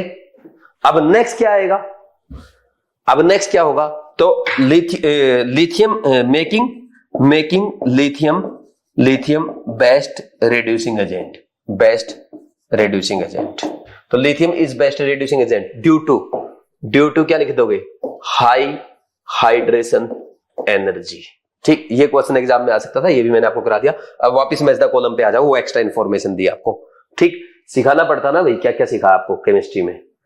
पहले का 4, पहले, अरे यार पहले का 4, अच्छा 2 ऑप्शन में, सॉरी, बी का 1 ये हो गया यहां से, सी का 2, डी का 3, आंसर इज 4। और ये फर्स्ट अटेम्प्ट का क्वेश्चन था आपका, है ना, आराम से कर सकते थे। ऐसे क्वेश्चन भी एग्जाम में कई बार आ जाते हैं, ठीक। ये कौन सा क्वेश्चन हो गया, 25। इसमें कुछ नोट करना तो आप कर सकते हैं वीडियो पॉज करके, है ना, क्योंकि इंपॉर्टेंट एग्जाम में आ सकता है। नेक्स्ट है question number 28। In A given subshell the order of screening effect, मैं पहले ही बता चुका हूं, स्क्रीनिंग सबसे ज्यादा एस सबसेल की, उससे कम पी की, उससे कम डी की, उससे कम एफ की। एस सबसे ज्यादा सिमेट्रिक होती है, इसलिए इसकी स्क्रीनिंग सबसे ज्यादा होती है, और ये न्यूक्लियस के सबसे पास भी होती है, इसलिए ये यहां पे सबसे ज्यादा रिपेल करेगी जो इसके आसपास जो सबसेल्स आएंगी। तो एसपीडीएफ आंसर इज 1। ये आपके एनसीईआरटी में है, फर्स्ट अटेम्प्ट का क्वेश्चन था, ठीक हो जाएगा भाई। 26। Next 27th question, the correct order of ionic radii in group 13 elements. Group 13 elements का सबसे पहले अगर आप एटॉमिक रेडियाई की बात करेंगे, देखो मैं इंपॉर्टेंट पॉइंट बता रहा हूं आपको, ग्रुप 13 से क्वेश्चन आ सकते हैं आपके एग्जाम में, क्योंकि इनके ऑर्डर अभी भी सिलेबस में है। तो बोरोन से ज्यादा होता है गैलियम का, गैलियम से ज्यादा एल्यूमिनियम का, एल्यूमिनियम से ज्यादा इंडियम, और इंडियम से ज्यादा थैलियम का। कोई ये नहीं बोलेगा कि थैलियम लेंथेनोइड कॉन्ट्रैक्शन की वजह से छोटा हो जाएगा इंडियम से, ऐसा नहीं होता है, कुछ बच्चे गलत पढ़ते हैं, ठीक। और यहाँ पे ये गैलियम छोटा हो जाता है due to d block contraction. ठीक, समझ आया कि नहीं?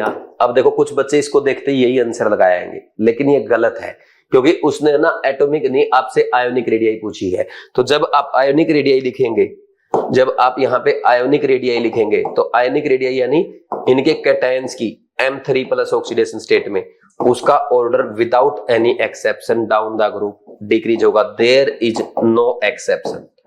ठीक, और अगर इनकी आयोनाइजेशन एनर्जी का ऑर्डर आपसे पूछा जाए, सबसे ज्यादा बोरोन की होती है, उससे कम थैलियम की आएगी, उससे कम गैलियम की, और इसके पीछे चला जाएगा एल्यूमिनियम और इंडियम। ठीक, ये ध्यान रखना है, ये तीन ऑर्डर सबसे ज्यादा इंपॉर्टेंट है, इसमें कोई डाउट नहीं होना चाहिए। और कार्बन फैमिली के भी अगर आप लिखना चाहो यहां पे लिख सकते हो अलग से कार्बन फैमिली। अच्छा, एक काम कर लेना, लिख लो कार्बन फैमिली का साइज का ऑर्डर।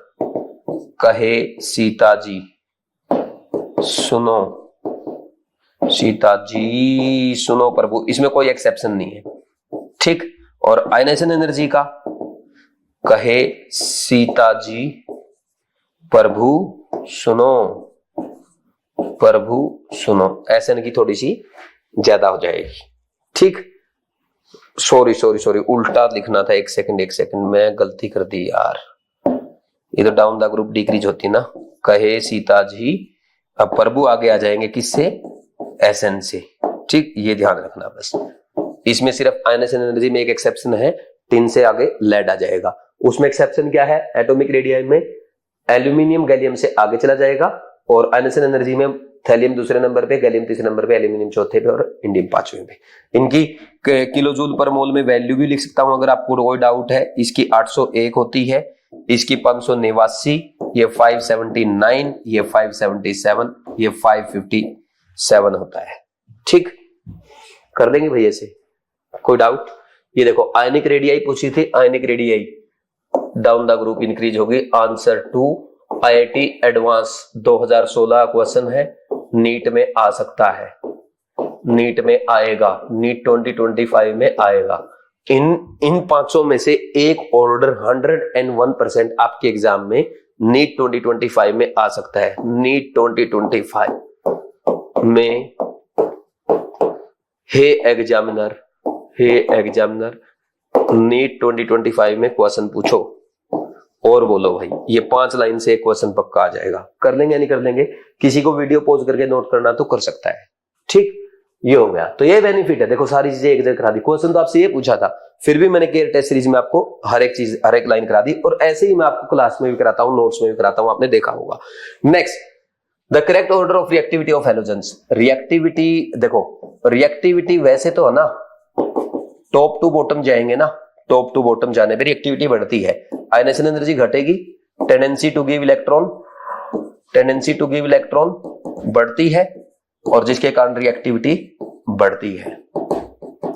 यानी ये ऑर्डर आएगा, लिथियम से ज्यादा सोडियम की, सोडियम से ज्यादा पोटेशियम, पोटेशियम से ज्यादा रुबिडियम, रुबिडियम से ज्यादा सीजियम, और आप ऐसे ही बेरिलियम से ज्यादा मैग्नीशियम, मैग्नीशियम से ज्यादा कैल्शियम, कैल्शियम से ज्यादा स्ट्रोंशियम, उससे ज्यादा बेरियम।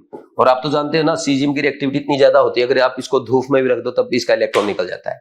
ठीक, लेकिन अगर हम बात करें फॉर हैलोजेंस रिएक्टिविटी का जो ऑर्डर आता है that is directly proportional to electronegativity. तो फ्लोरीन की सबसे ज्यादा होती है, उससे कम क्लोरीन की, उससे कम ब्रोमीन की, उससे कम आयोडीन की। ये आपको पता होनी चाहिए। Answer is 1। Question number 28 first attempt में आप आराम से कर सकते थे, बोलो कोई डाउट तो नहीं।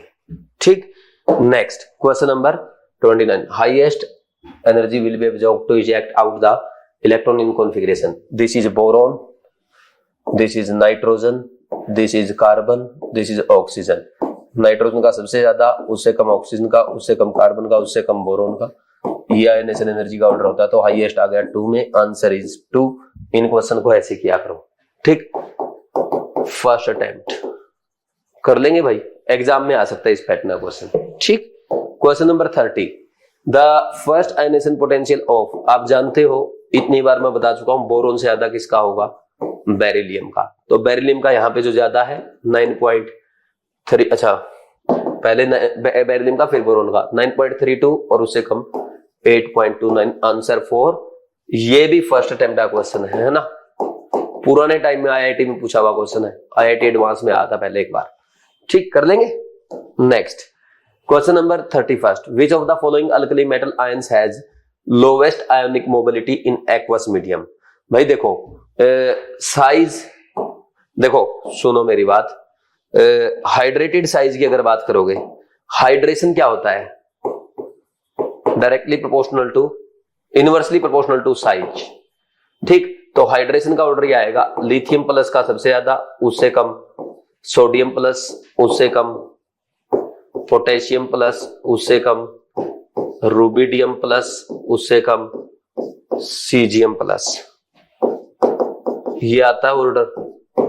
ठीक, अब आयनिक मोबिलिटी क्या होती है, इनवर्सली प्रोपोर्शनल टू हाइड्रेशन,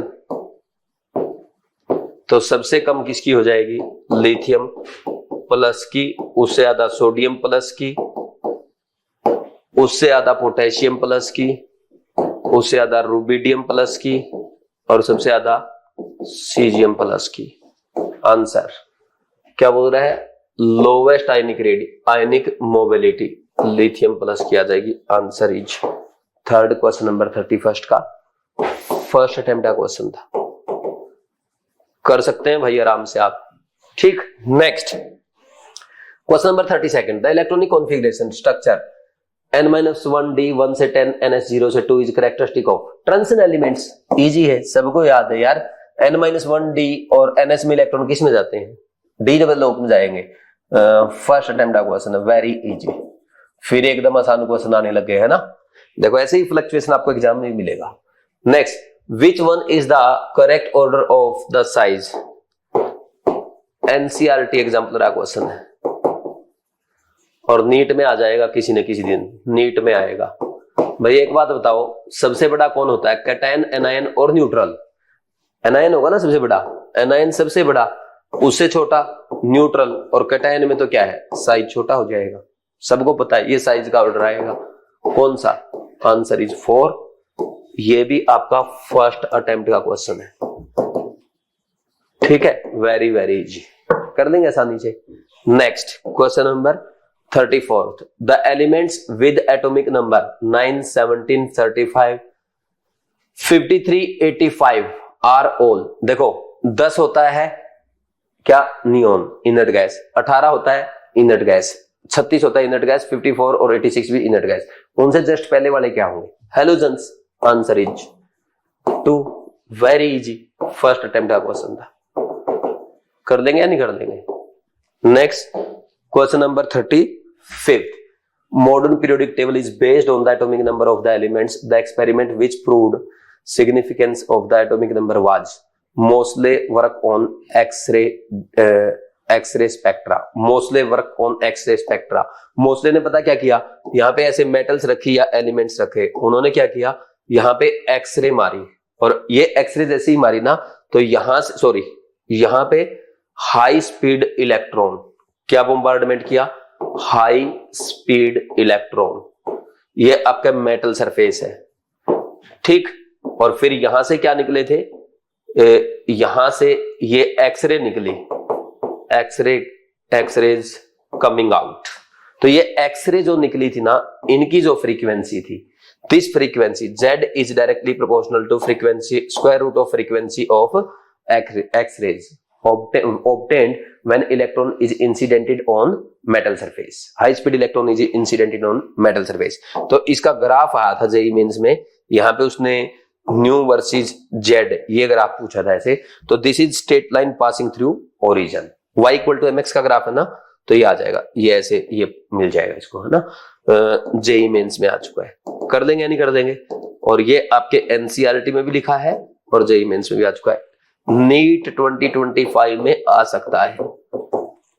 ठीक, तो आसान क्वेश्चन है, कौन सा क्वेश्चन है, 35th, आंसर इज 2 और अटेम्प्ट इज फर्स्ट अटेम्प्ट का क्वेश्चन था, आराम से हो जाएगा।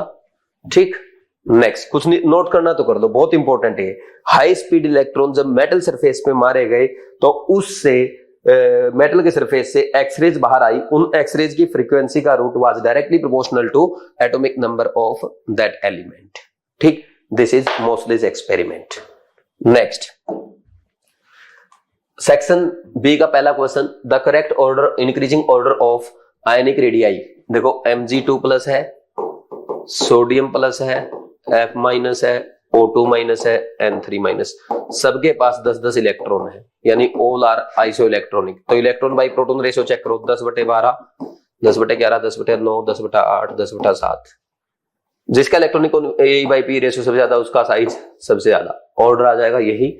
Answer is 1। Very easy question, JEE Mains में आ चुका है। ठीक, नीट में आएगा, नीट में आएगा। फर्स्ट अटेम्प्ट का क्वेश्चन था, कर देंगे भाई। Next question number 37, among the following basic oxide is. भाई सबसे पहले मैं आपको बताऊं, ये आपका SiO2 है, इससे पहले Al2O3 आएगा और इधर SO3 आएगा और इधर आकर के कैल्शियम ऑक्साइड। अगर एसिडिक स्ट्रेंथ की बात करूं, कैल्शियम ऑक्साइड की सबसे कम, उससे ज्यादा Al2O3 की, उससे ज्यादा SiO2, उससे ज्यादा SO3। This is most acidic, this is most basic, इन चारों में है ना। तो यही पूछा है मोस्ट बेसिक कौन सा है, आंसर इज 3। वैसे भी बेसिक होता ना calcium oxide, answer is 3। Very easy. Explanation आप क्वेश्चन नंबर 3 से पढ़ लेना, फर्स्ट अटेम्प्ट का क्वेश्चन है ये भी आपका। Next question number 38, the first ionisation energy of sodium, magnesium and silicon are. देखो भाई, सोडियम की सबसे कम होती है, उससे ज्यादा एल्यूमिनियम की, उससे ज्यादा मैग्नीशियम की और उससे ज्यादा सिलिकॉन की आएगी। ठीक, अब वैल्यूज को अगर कंपेयर करना है सोडियम, मैग्नीशियम, एल्यूमिनियम, सिलिकॉन में, तो आयनाइजेशन एनर्जी की वैल्यूज देखो, किलो जूल पर मोल में दे रखी है। जो सबसे कम है, जो सबसे कम है वो सोडियम की, यानी 496। ठीक, और जो सबसे ज्यादा है वो सिलिकॉन की, यानी 786। जो दूसरे नंबर की है यानी 737 वो मैग्नीशियम की और एल्यूमिनियम की 577। ये आंसर आ जाएगा 496, 737, 577, 786। Answer is 1। Answer is 1। Very very important question. मैं पिछले 3-4 साल से बोल रहा हूं कि ये नीट में आएगा। लिखो, अब फिर लिखो, नीट 2025 में आएगा और पहले अटेम्प्ट का क्वेश्चन है, फर्स्ट अटेम्प्ट का क्वेश्चन है। बोलो कोई डाउट है क्या? ठीक, कर देंगे भाई ऐसे। नेक्स्ट, या आप इसको सेकंड में भी कर सकते हो अगर आपको लगता है। ठीक, फर्स्ट और सेकंड अटेम्प्ट। ठीक, next 39, in general the property that shows an opposite trend in comparison to the other properties। देखो भाई, आप एक बात ध्यान रखो, किसमें पूछ रहा है, other in a period, left to right जाएंगे ना, लेफ्ट टू राइट जाने पे एक बात का ध्यान रखना भाई, साइज जो है घटता है, आयोनाइजेशन एनर्जी बढ़ता है, इलेक्ट्रोनेगेटिविटी बढ़ता है, इलेक्ट्रॉन एफिनिटी भी बढ़ता है। तो घटता क्या है, घटता क्या लेफ्ट टू राइट जाने पे, बताओ। इन जनरल अपोजिट ट्रेंड कौन बताएगा? ये बढ़ेगा, ये बढ़ेगा, ये बढ़ेगा, ये घटेगा। अपोजिट ट्रेंड आया फोर्थ का। Answer is 4th। Important for exam, important for exam, NEET में आ सकता है भाई ये क्वेश्चन एज इट इज। ठीक, ये question as it is NEET में आ सकता है। आंसर इज 4 और ये क्वेश्चन आप आराम से फर्स्ट अटेम्प्ट में कर सकते हैं। लिख लो, इस पे नीट में आएगा। अच्छा क्वेश्चन, नीट में आएगा। अपोजिट ट्रेंड बताना है, EA, EN और IE ये बढ़ती है लेफ्ट टू राइट जाने पे, और जो एटॉमिक साइज है, एटॉमिक रेडियस है, वो घटती है। Answer is 4। Next question number 40, identify the incorrect match. देखो, ये दे रखा है अननील अनियम, अननील अनियम 101, इसका नेम है मेंडेलिवियम, सही है। नेक्स्ट है अननील ट्राइयम 103, ये हम लोरेंसियम LR पढ़ते हैं, बिल्कुल सही है। नेक्स्ट अननील हैगजियम 106, सीबोर्गियम, ये भी सही है। नेक्स्ट अनियम, ये डर्मेस्टेडियम नहीं होता, ये 111 ये गलत है, ये डर्मेस्टेडियम नहीं होता, ये रॉन्ग है, बाकी तीनों ठीक है। तो आंसर इज 1। अब कुछ बच्चे बोलते हैं, देखो ये क्वेश्चन है ना नीट में आ चुका है, ये नीट में कौन से में आता था, शायद 2020 में आया था, है ना। तो अब कुछ बच्चे ये पूछते हैं कि सर हम 101 से लेके 118 के सारे याद करें क्या? याद करने की जरूरत नहीं है, एक बार ना आप देख लो, क्वेश्चन आएगा तो आराम से हो जाएगा। और ऐसे अगर आप रटेंगे ना, फिर कितना ही क्वेश्चन रटते रहो, मुझे नहीं लगता कि ऐसा क्वेश्चन एग्जामिनर दोबारा पूछेगा।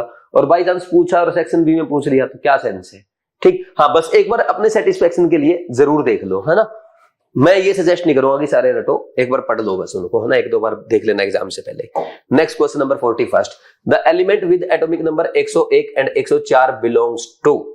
भाई 101 का तो फिर वही कॉन्फ़िगरेशन लिखो, ये n इक्वल टू किस में आएगा, 7th में आए तो यहां पे रेडोन में हो गए 86, तो फिर 7s 4f 5d, नहीं 7s के बाद 5f आएगा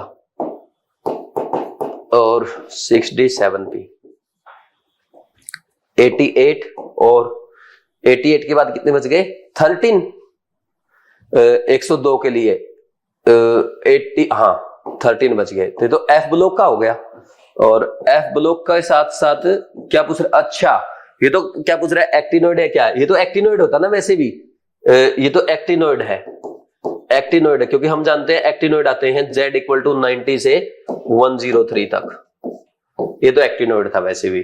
फिर 104 वाले का पूछ रहा है, ये भी n इक्वल टू 7 में आएगा, तो इसको लिखोगे रेडोन 86, 7s में 2 88, नेक्स्ट 5f में 14 80 102 और 6d में आ जाएंगे आपके 2 7p, ये डी ब्लॉक का आ गया, डी ब्लॉक। और ग्रुप अगर आपसे पूछ ले 2 इसमें 2 इसमें, 2 + 2 = 4, फाइंड आउट करना मैं पहले ही सिखा चुका हूं आपको। तो actinoid and group 4, actinoid and group 4, answer is 1।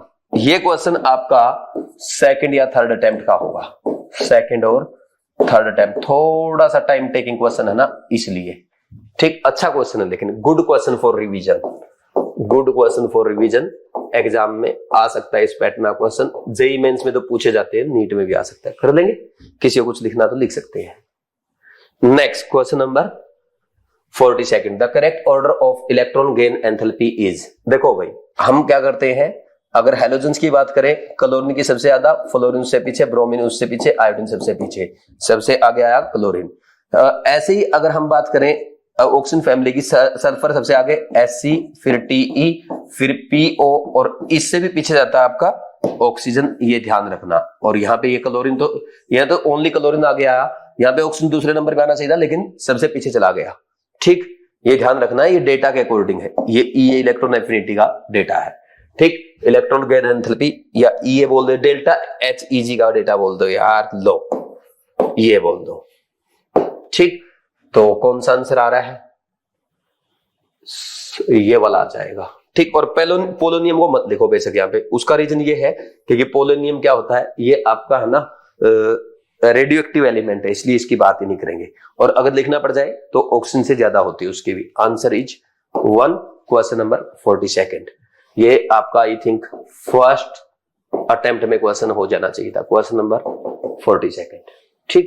Next question number 43, the ionic radii of, अरे यार इसमें तो मैच ही तो करना है, N3- O2- फिर F-, ये तो आपने अभी पढ़ा ही था, ठीक। ये ऑर्डर आएगा तो सबसे छोटा 1.36 ये, 1.40 ये, 1.71 ये, ठीक। अब सबसे पहले ही लिखना है N3- इसका 1.71, O2- 1.40, इसको उल्टा लिख दो ना यार, यहां भी उल्टा ही लिख दो, क्योंकि ऑर्डर वैसे ही लिखा करो जैसे ऑप्शन में लिखा, ताकि ना मैचिंग करते टाइम आपको दिक्कत ना आए। N3- O2- F-, ठीक। ये 1.71 और रेडियस है ये एंगस्ट्रॉम में, ठीक। और ये 1.40 1.36, कौन सा आंसर आया, थर्ड, क्वेश्चन नंबर 43 का थर्ड। आसान क्वेश्चन है ना, ये भी फर्स्ट अटेम्प्ट का क्वेश्चन था, कर लेंगे भाई इजीली ऐसे। नेक्स्ट इसके बाद question number 44, the first ionisation potential of sodium is 5.1, the value of electron enthalpy of sodium plus is. देखो सोडियम को अगर सोडियम प्लस में लेके जाएंगे तो यहां पे plus 5.1 electron volt energy absorb होगी, और यही प्रोसेस अगर उल्टी कर देंगे तो यहां पे minus 5.1 electron volt energy release होगी। ठीक, this is called ionisation energy of sodium. ठीक, and this is called ionisation sorry electron affinity of, electron add हो रहा है ना सोडियम प्लस में, इलेक्ट्रॉन एफिनिटी ऑफ Na+। बताओ कौन सा आंसर आया? Answer is 2।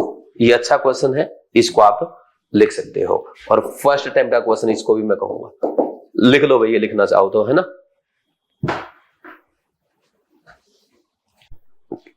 नेक्स्ट है भाई question number 45। The incorrect statement among the following is the first ionisation potential of aluminium is less than that of first ionisation of magnesium. IE1 aluminium की magnesium से कम है, बिल्कुल सही statement है। Second ionisation potential of magnesium is greater than the second ionisation potential of sodium. नहीं भाई, IE2 की अगर बात करेंगे तो सोडियम प्लस, सोडियम की ज्यादा होगी, सोडियम की ज्यादा होगी मैग्नीशियम से, तो ये रोंग हो गया। The first ionisation potential of sodium is less than the first ionisation potential of magnesium, ये सही है, सोडियम से ज्यादा मैग्नीशियम की। ठीक है, next, the third ionisation of magnesium is greater than third ionisation of aluminium. तो भाई IE3 की अगर बात करोगे ना तो Mg का ज्यादा होगा एल्यूमिनियम से, क्योंकि इसके पास क्या होगा 2s2 2p6 कॉन्फ़िगरेशन रहेगा। ठीक, और नहीं, third ionisation energy, third ionisation, हाँ ठीक है, और इसका कॉन्फ़िगरेशन जो होगा 2s2 2p6 3s1 रहेगा, तो आराम से इलेक्ट्रॉन निकल जाएगा। ठीक, तो ये भी सही है। तो इसने क्या पूछा है? Incorrect, second is incorrect, answer is 2। ऐसे क्वेश्चन को जल्दबाजी में नहीं करना चाहिए, क्योंकि इनमें कोई न कोई गड़बड़ हो ही जाती है, तो इसको मैं कहूंगा सेकंड अटेम्प्ट में अगर आप करते हैं तो ज्यादा बेटर रहता है। हालांकि क्वेश्चन आसान है, लेकिन फिर भी सेकंड अटेम्प्ट में क्या करो, क्योंकि चारों ऑप्शन में ना गड़बड़ होने के चांस ज्यादा रहते हैं। ठीक, next question number 46। Which one of the following is second most electronegative atom element? Electronegativity इनमें सबसे ज्यादा फ्लोरीन की, उससे कम ऑक्सीजन की, उससे कम क्लोरीन की, और सबसे कम सल्फर की। तो सेकंड नंबर पे कौन आया? सेकंड आया oxygen, answer is 2। Very easy question, लेकिन कई बार ऐसा क्वेश्चन आता ना, हमारी आदत होती सीधा मोस्ट इलेक्ट्रोनेगेटिव, अच्छा फ्लोरीन, और आपने कई बच्चों ने मिस्टेक भी की होगी, तो ये मिस्टेक नहीं करनी है, ध्यान रखना है। क्वेश्चन तो फर्स्ट अटेम्प्ट का ही है, लेकिन ऐसे में एग्जाम में ना कई बार जल्दबाजी में वहां 180 क्वेश्चन करने 180 मिनट में, तो जल्दबाजी में हम इसका आंसर फ्लोरीन कराते हैं, ये मिस्टेक नहीं होनी चाहिए। Next 47। The formation of oxide ion requires first an exothermic and then endothermic step as given below. देखो पहला स्टेप एक्सोथर्मिक है, बिल्कुल सही है। क्यों एक्सोथर्मिक है? यहां पे ये एक्सोथर्मिक इसलिए क्योंकि जब आप ऑक्सीजन में न्यूट्रल एटम में इलेक्ट्रॉन ऐड करोगे तो उसमें ऑक्सीजन का न्यूक्लियस कमिंग इलेक्ट्रॉन को अट्रैक्ट करेगा, due to force of attraction energy release होगी, एक्सोथर्मिक प्रोसेस होगी। नेक्स्ट, O- में जब इलेक्ट्रॉन ऐड करेंगे तो ये पॉजिटिव आएगा, ये एंडोथर्मिक स्टेप होगा। इसका रीजन क्या है? क्योंकि ऑक्सीजन के ऊपर ऑलरेडी नेगेटिव चार्ज है और फिर उसमें आप इलेक्ट्रॉन ऐड कर रहे हो, तो इसका नेगेटिव चार्ज, इलेक्ट्रॉन का नेगेटिव चार्ज आपस में क्या करेगा? रिपल्सन करेगा, तो कमिंग इलेक्ट्रॉन रिपल्सन फील करेगा। इसलिए तो पहला क्या? This is because O- ion will tend to resist the addition of another electron, बिल्कुल सही स्टेटमेंट है। Oxygen has high electron affinity, इसका रीजन नहीं है। मोर इलेक्ट्रोनेगेटिविटी, ये भी रीजन नहीं है। O ion has completely larger size than oxygen atom, ये भी इसका रीजन नहीं है। मेन रीजन इज क्या है? O- ion will tend to resist the addition of electron. Answer 1, ये आपका फर्स्ट अटेम्प्ट का क्वेश्चन है। कर लेंगे या नहीं कर लेंगे भाई? हो जाएगा आराम से। ठीक, नेक्स्ट 48। अच्छा ये क्वेश्चन अच्छा है, ये एनसीईआरटी बेस्ड क्वेश्चन है। ठीक, एग्जाम में आएगा, एग्जाम में आ सकता है, लिख लेना इस पे। ठीक, फर्स्ट अटेम्प्ट का क्वेश्चन था बाकी। Next 48। Among the following the third ionisation energy is highest for? Third ionisation energy किसकी ज्यादा होगी? तो इनमें देखो, ये जो बेरिलियम है ना, बेरिलियम एक इलेक्ट्रॉन देगा, बेरिलियम प्लस में जाएगा, Be2 प्लस में जाएगा, ये IE1 और ये IE2, 1s2 कॉन्फ़िगरेशन आ गया इसका। 1s2 यानी हीलियम का कॉन्फ़िगरेशन गेन कर दिया, जिसकी आयनाइजेशन एनर्जी सबसे मैक्सिमम होती है। तो बेरिलियम 3 प्लस में जाएगा, तो यहां पे थर्ड आयनाइजेशन एनर्जी ये इसकी क्या हो जाएगी? मैक्सिमम हो जाएगी। बोलो कोई डाउट? देखो मैग्नीशियम की भी ज्यादा आएगी, लेकिन बेरिलियम से ज्यादा नहीं आएगी थर्ड आयनाइजेशन एनर्जी मैग्नीशियम की। ठीक, answer is third, answer is third. मैं ये तो नहीं कहूंगा कि एग्जाम में आएगा, but it is good question for revision, good question for revision. आ भी सकता है एग्जाम में, कोई जरूरी नहीं है। ठीक, फर्स्ट या सेकंड अटेम्प्ट में आप इसको कर सकते हैं। ठीक, आसान क्वेश्चन है। Next question number 49, the correct order of increasing radii of Br minus F minus O2 minus H2 minus. देखो F माइनस और O2 माइनस ये दोनों में 10-10 इलेक्ट्रॉन है। ये तो आपके सेकेंड पीरियड के एलिमेंट है। फिर इससे बड़ा होगा थर्ड पीरियड का एलिमेंट जो कि सल्फाइड आयन है, और फिर इससे भी बड़ा हो जाएगा Br माइनस जो कि कौन से पीरियड का एलिमेंट है, N इक्वल टू 4। तो ऑर्डर देख लो आप, ऑर्डर इज थर्ड। नीट में आ सकता है, नीट में आ सकता है, और ऐसे क्वेश्चन को आप फर्स्ट अटेम्प्ट में कर सकते हैं। बोलो कोई डाउट नहीं है भाई। 49th हो गया। Next 50th question, the radii of F minus O2 minus. देखो एनायन हमेशा न्यूट्रल से बड़े होते हैं, न्यूट्रल एटम से बड़े होंगे, तो O2 माइनस और F माइनस बड़े होंगे न्यूट्रल एटम से। अब इन दोनों में O2 माइनस होगा, आप जानते हैं, इतनी देर से हम पढ़ते आ रहे हैं। अब ऑक्सीजन और फ्लोरीन में as we go left to right size decrease होता है। This is order of size. Answer is, check करो, answer is first. Very very important for NEET 2025। ठीक, आ सकता है एग्जाम में। ठीक, फर्स्ट अटेम्प्ट का क्वेश्चन है, फर्स्ट या ज्यादा ज्यादा सेकंड अटेम्प्ट है ना। आज तो मोस्टली क्वेश्चन फर्स्ट और सेकंड अटेम्प्ट के थे, क्योंकि इनऑर्गेनिक में कोई कैलकुलेशन तो होती नहीं, आराम से आप क्वेश्चन कर लेते हो, है ना। तो ये था भाई आपका पीरियोडिक टेबल के 50 क्वेश्चन। जो इंपॉर्टेंट कॉन्सेप्ट है, जहां आप मिस्टेक कर सकते हो, वो मैंने बताने की कोशिश की। कौन सा क्वेश्चन एग्जाम में आ सकता है वो भी बता। उम्मीद है आपको ये वीडियो सॉल्यूशन पसंद आया होगा। मेरी कोशिश ये भी रहती है हर एक चीज आपको कराई भी जाए, और वीडियो सॉल्यूशन मैक्सिमम 1.5 घंटे तक का रखा जाए, ताकि आपका टाइम वेस्ट भी ना हो, चीजें भी आप सीखते चले, आप मिस्टेक्स भी अपनी इंप्रूव करें, और साथ के साथ एनसीईआरटी के जो इंपॉर्टेंट पॉइंट है जो इस बार एग्जाम में आ सकते हैं वो भी हम कवर कर लें। मैं आपको ये भी बता दूं कि कौन सा क्वेश्चन कौन से अटेम्प्ट में करना होता है, तो सारी चीजें करने की कोशिश की जाती है। ठीक, और जिस बच्चे ने एक बार थोड़ा सा चैप्टर पढ़ भी रखा ना, वो आराम से टेस्ट के सॉल्यूशन से अपना रिवीजन कर सकता है। ठीक, आप ये भी बताया करो कि ये टेस्ट के सॉल्यूशन आपको कैसे लगते हैं, इनसे आपको कितनी हेल्प मिलती है, और हम और क्या इंप्रूवमेंट कर सकते हैं। ठीक, ऐसा अगर आप कमेंट सेक्शन में कमेंट करके बताएंगे, मुझे और हेल्प मिलेगी आपकी हेल्प करने में। ठीक, लगे रहो, मेहनत करते रहो, आगे बढ़ते रहो। केयर टेस्ट सीरीज को अच्छे से फॉलो करो, कृष्णा बैच को अच्छे से फॉलो करो, रैंकर बैच को अच्छे से फॉलो करो। अगर ये 3 चीज आप अच्छे से फॉलो करेंगे, डेफिनेटली आप केमिस्ट्री में 180 आउट ऑफ 180 स्कोर कर सकते हैं। ठीक है भाई, थैंक यू वेरी मच।